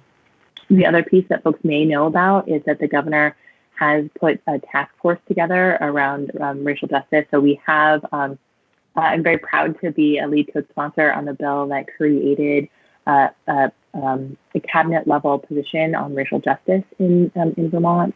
And we have that position that's been doing some great work. And then we have this task force, but the folks on that task force are not necessarily being compensated for being part of that task force. And so that's also a thing that can be pushed for. So those are two calls to action around looking at how sex work is part of the larger social justice network that we need to push for. And as you all know much more than I do, just the disproportionate negative impact that folks of color have in your work, and the extra target that folks of color who are also sex workers get put on them. And so having these two pieces, I think, are really important. Thank you both so much. That's a really, I actually think, a very robust way to kind of bring the intersectional realities of sex work and into one kind of conversation. Is there, I was sitting here thinking about Vermont's prostitution law. I don't know if many people have actually read this thing. It's wild. It's like a hoot. Grab a drink, get a martini, y'all, and Google Vermont's prostitution law. And then you'll be able to Google some of the other words that are attached to it, because it's, as I understand it, and please correct me, fantastic lawmakers, it's also tied into just behavior, sexual behavior of folks, right? So this idea of like sneaking away just for some private time, having nothing to do with commercial sexual reality. So I'm fascinated by that. And is it over 100 years and some change, right? Yeah, I actually, the statute? Yes, I actually am looking at that language right now because I have the bill called up in our legislative council who helped draft this bill. She got actually a little obsessed with our laws because she just went back and looked at them and realized much of it hadn't been changed for 100 years. There were some modest changes when the legislature created a definition around trafficking, but very minimally. And so the law actually in the under current. Read it for us, please. Yeah, I mean, what's really unfortunate and actually relates a lot to that intersectionality we were talking about is that, like, a lot of so-called prostitution laws really have their origin in this idea of the white slave trade, which was really used as a kind of racist, frame to persecute Black men. And so that language is right there in our existing law. We took out the word white slave, but it still contains a lot of the residue of that. But also, under current Vermont law, so I'm just going to read it, the term prostitution includes the offering or receiving of the body for sexual intercourse for hire, and shall also be construed to include the offering or receiving of the body for indiscriminate sexual intercourse without hire. So basically, sex. Just hook it up, y'all. Just hook it up. Absolutely banned in the state of Vermont, y'all. They're all breaking the law. Ain't nobody coming and resting your ass, but they are resting ours. So how about that for equity? Yeah. Anyways, I couldn't resist. Thank you so much. Wild, huh? When you actually kind of pull the curtain back and we see the historical roots of some of these statutes, and we see their roots, right, in morality clauses. I think about it in terms of like egregious violations of separation of church and state, to be honest with you. You know, this idea of morality and policing people's morality. So, you know, we have a common saying in the community. It's like all roads lead to decriminalization. Which path do you want to take? Fighting trafficking? Great. Like, I've got tons of arguments for that. You know, you want to fight against, like bodily autonomy. Let's talk about that, right? Racial equity. What all roads lead to it. You know, we can't get around it when you try to control people's bodies. So thank you for reading. It gives a little thrill. I have to take a drink on it real quick. I was like, it just cracks me up. I think it's hilarious. So like, let's repeal it. Y'all want to? Like, let's just like, yeah, let's do it. Sex work in Vermont. Why the hell not? Is there anything else that y'all wanted to say before we turn it over to two of our members to close us out for this extraordinary day? Anything else? Well, I just want to remind folks that since many folks will be watching this, not just necessarily people that are active right now in sex work, but that the intersection between being queer or being trans or being gender nonconforming and being a target for being a sex worker is also really present. And so, and when I say being a target in terms of, and I think I'm frozen again. Oh, no, maybe I'm not. Okay, no, we got you. Okay, good. Just very listening attentively. So just thinking of that as it's Pride Month, that issues of decriminalizing the various ways that people use their bodies is really important, and decriminalizing the way that people engage in sex is really important. And so I just want to bring that, and as an out queer person, it's just really important for me that we also just bring that as part of the really important, the part of why it's important to decriminalize sex work is because we're also stripping out some homophobia and stripping out some transphobia in our larger society. That's just really important for so many aspects of our life, and for us to have a full life for all of us. Well said. Yeah, I would just add that Yes, beautifully said, Deanna, as always. And I would just add, I think we're in this really, really interesting moment where we have this very strong push from people who are kind of entrenched as part of our COVID recovery response, normal being a way that allows them to continue to have the same access to power. And then on the other hand, we just seem to be in this moment where people are kind of going like, oh, equity seems important.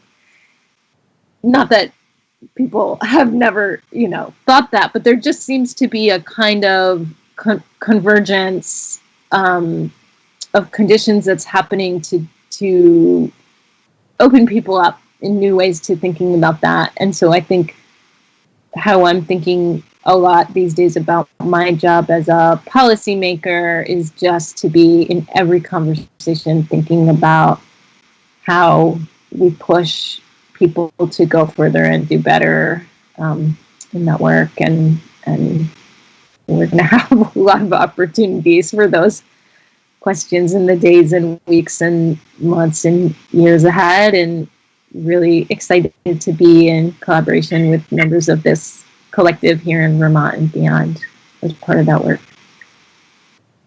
I want to thank you all so much for your time, for your work, for your tireless pushing for equity for all people in the state of Vermont. Thank you. Thank you so much. I'm going to toss it over to a couple of my collective members to close us out today. Please don't be a stranger. Holler at these amazing lawmakers, people. Like, let's get an army together and go create some power, shall we? Henry, Titian, what's up, y'all? Thank you so much. Hi. Hello.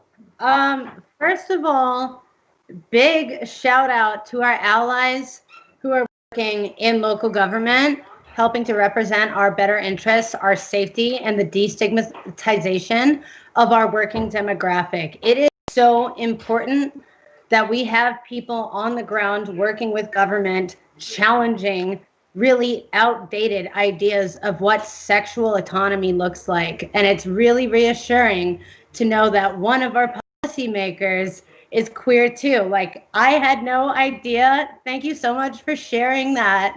I feel like that's going to be really encouraging to folks in the public and folks viewing this, letting people know that, because just as much as we kind of reject the idea of a successful sex worker, we reject ideas of successful queer people. We reject ideas of successful people of color. So it's really cool to have physical evidence of the fact that we as marginalized demographics can have that, can take space.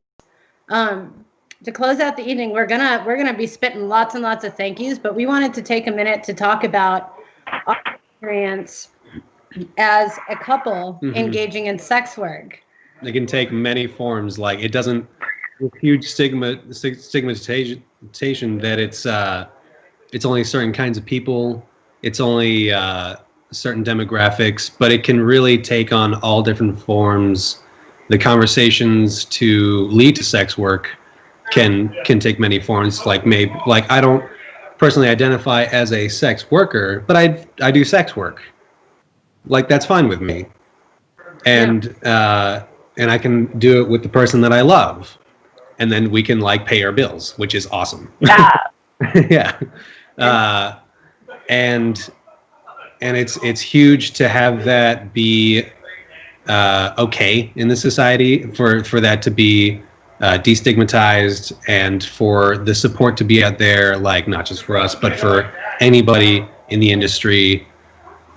So yeah, huge thank you to everybody who's been supporting, and here's to challenging concepts. Yeah. One thing that I always thought was very interesting about our relationship in particular is a lot of times, even in my exposure to sex work, sex working couples, you typically only hear about them in the context of polyamory. and we're a monogamous contract. And why I wanted to bring that up is to kind of touch what Tishan said, is like interpersonal relationships within the industry can take all kinds of shapes and sizes. What's cool about sex work is there's room for everybody. There's, just as there's a market for every performer, you know, there's space for every relationship.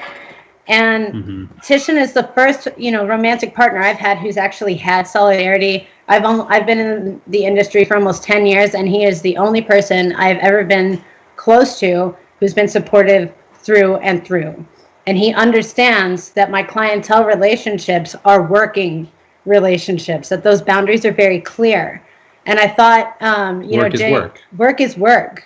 Work is work, and that's why we're doing this today, right? That's why we're introducing ourselves in the state of Vermont, letting people know that it's okay to be autonomous in your sexuality. It's okay to capitalize on your sexual prowess. It is absolutely okay to use your body in a way that you see fit, especially if you're not hurting other people.